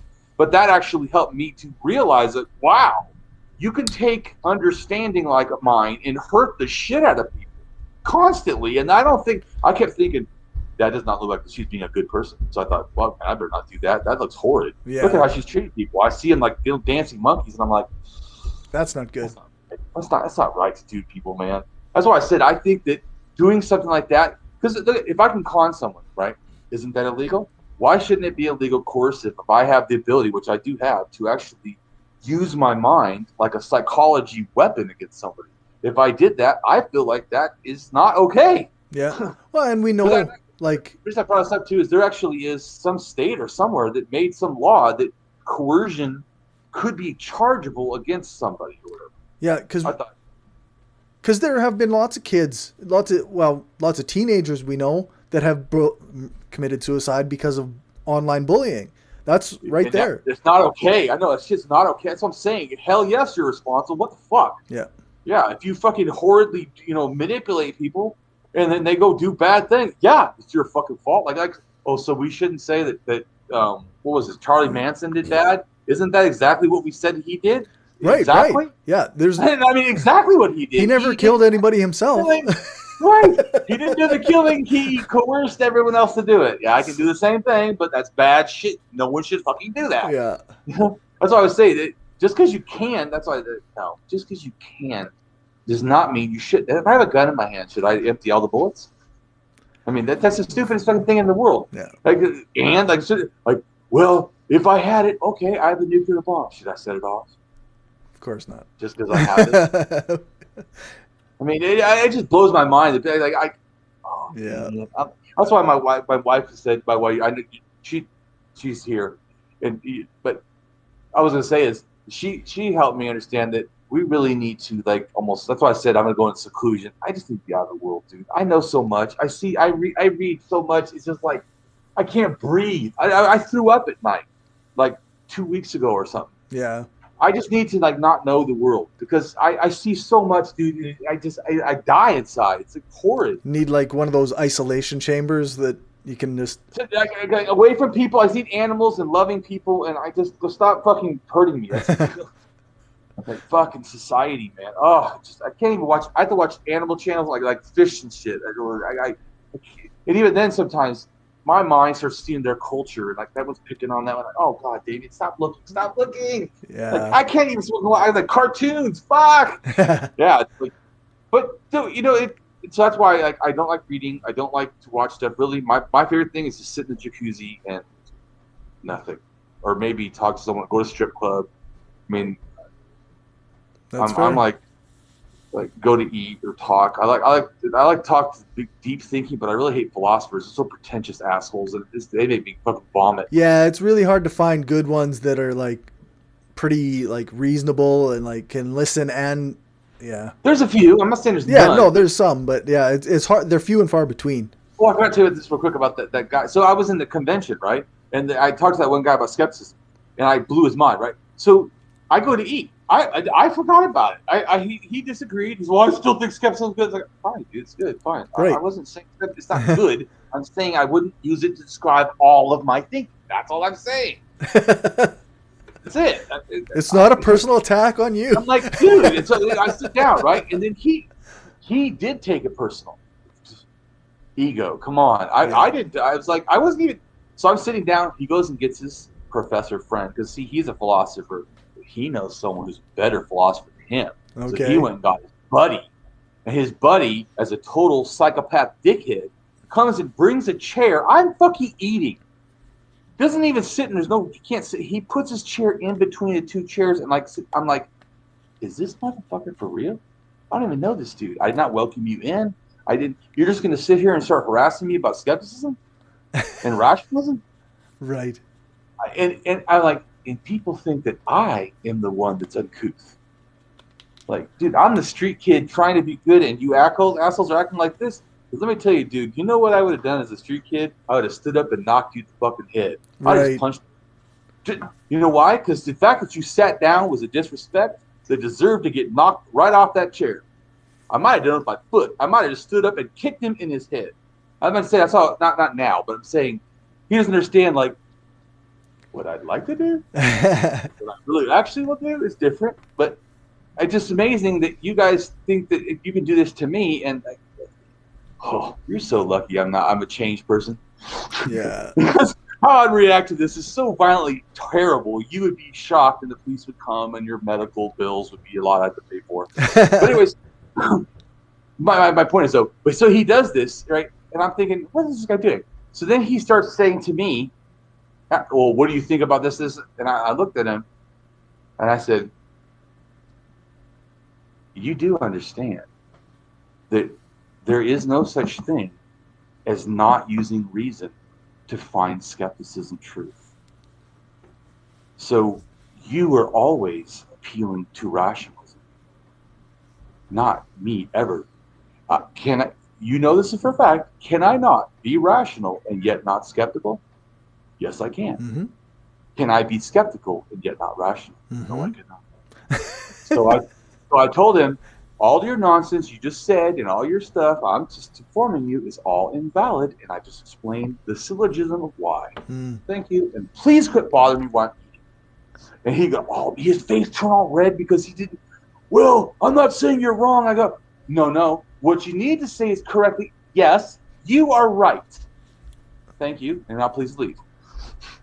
Oh, he was so pissed. But my point is, I'm saying, but even then, I was still trying to be nice. Could I not have been meaner? I didn't call him any names. Yeah. I didn't tell him, who the fuck do you think you are coming and bother me while I'm eating? What a disrespectful piece of shit you are. Right. Thinking you're a college professor 30 years. Oh, is that how you're acting? Is that what college professors come to random fucking people and sit in their chair in between at a dinner event? Seriously? But anyways, you see how though me being a better person matters more? Yep, for sure. It matters more. I'm just showing you than my ability to win. Even if I lost, you know what was more important? I was a good person. Yeah. That's all I was trying to say is that, in general, with you, Cory, I want you so bad to be awesome that you really already are. You just got to remove all that society bullshit that's been fucking like you're like struggling. That's what I'm saying. Like, your struggle's huge, dude. You're trying to get past this. What a fucking champion you are. Dude, society sucks, man. It's been pulling all of us down, not just me. Yeah. You, everyone, dude. That's why I said it's class struggle. Your class struggle is actually worse than you think. That's what I'm trying to get you to understand. Right. The society is telling you, oh, it's not that bad. You know why they want that? Because then you won't fight it. Right. It's not that bad. But it is bad. It's fucking horrid and terrible. Yeah, that's right. It made you doubt yourself. Dude.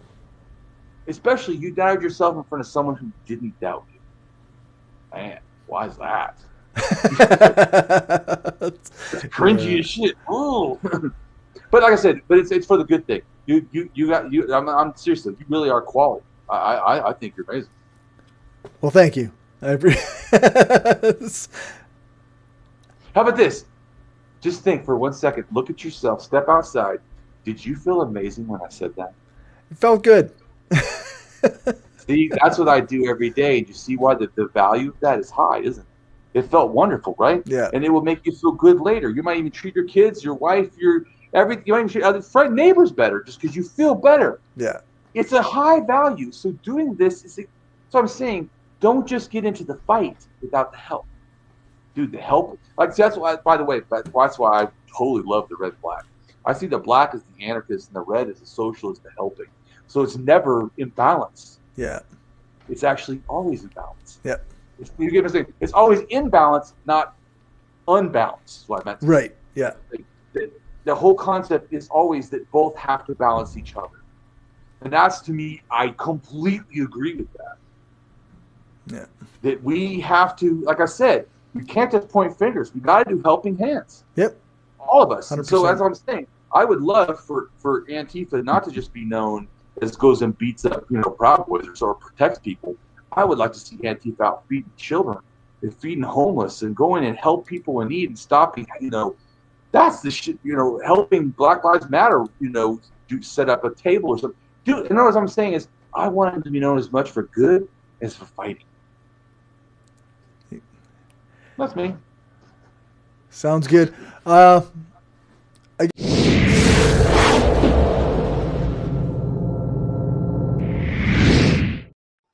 Hello, and welcome to my channel. I am Damien Marie AtHope.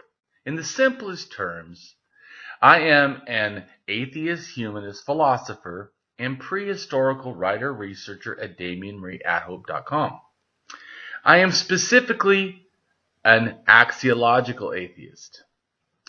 An axiological atheism can be thought to involve ethical and value theory reasoned and moral argument driven apatheism, ignosticism, atheism, anti-theism, anti-religionism, secularism, and humanism. Axiological atheists can be understood as a value theory or a value science atheist. As an axiological atheism's ethically reasoned and constructive pro-humanity. I am an axiological thinker, value theorist. The science of goodness, worthiness, usefulness, valuableness, virtue, reliableness, accuracy, validity, morality, integrity, beneficialness, etc., etc. We axiologists have a value consciousness. And in general, we see the architecture of humanistic humanitarianism value in people that we see as dignity beings. Places and things are not. Axiology is a value theory. In its broadest sense, it involves areas of philosophy that are deemed to encompass some evaluative or evaluation aspect. Therefore, it crosses almost all domains in some way or another. Now for a more detailed terms as to what I am. I am an axiological atheist, an anti-theist, an anti-religionist, secularist, humanist, rationalist, writer, artist, poet, philosopher, advocate, activist with schooling in psychology, sociology, as well as I am an autodidact, self-taught in science, archaeology, anthropology, and philosophy. I promote science and am against pseudoscience, pseudo-history, pseudo-morality, things that are found in religion. I support realism, axiology, of course, liberty, justice, ethics. I am also an anarchist socialist. I support anarchism and socialism, progressivism, liberalism, philosophy, psychology, archaeology, and anthropology, advocating for sexual, gender, child, secular, LGBTQIA+, race, class rights, and equality. So if you can guess from all that, I support or challenge that I have an eclectic variety of videos on a variety of topics. Please take time to check them out, as well as if you enjoy them, please give them a like. And don't forget to subscribe, as new things are on their way all the time for my channel.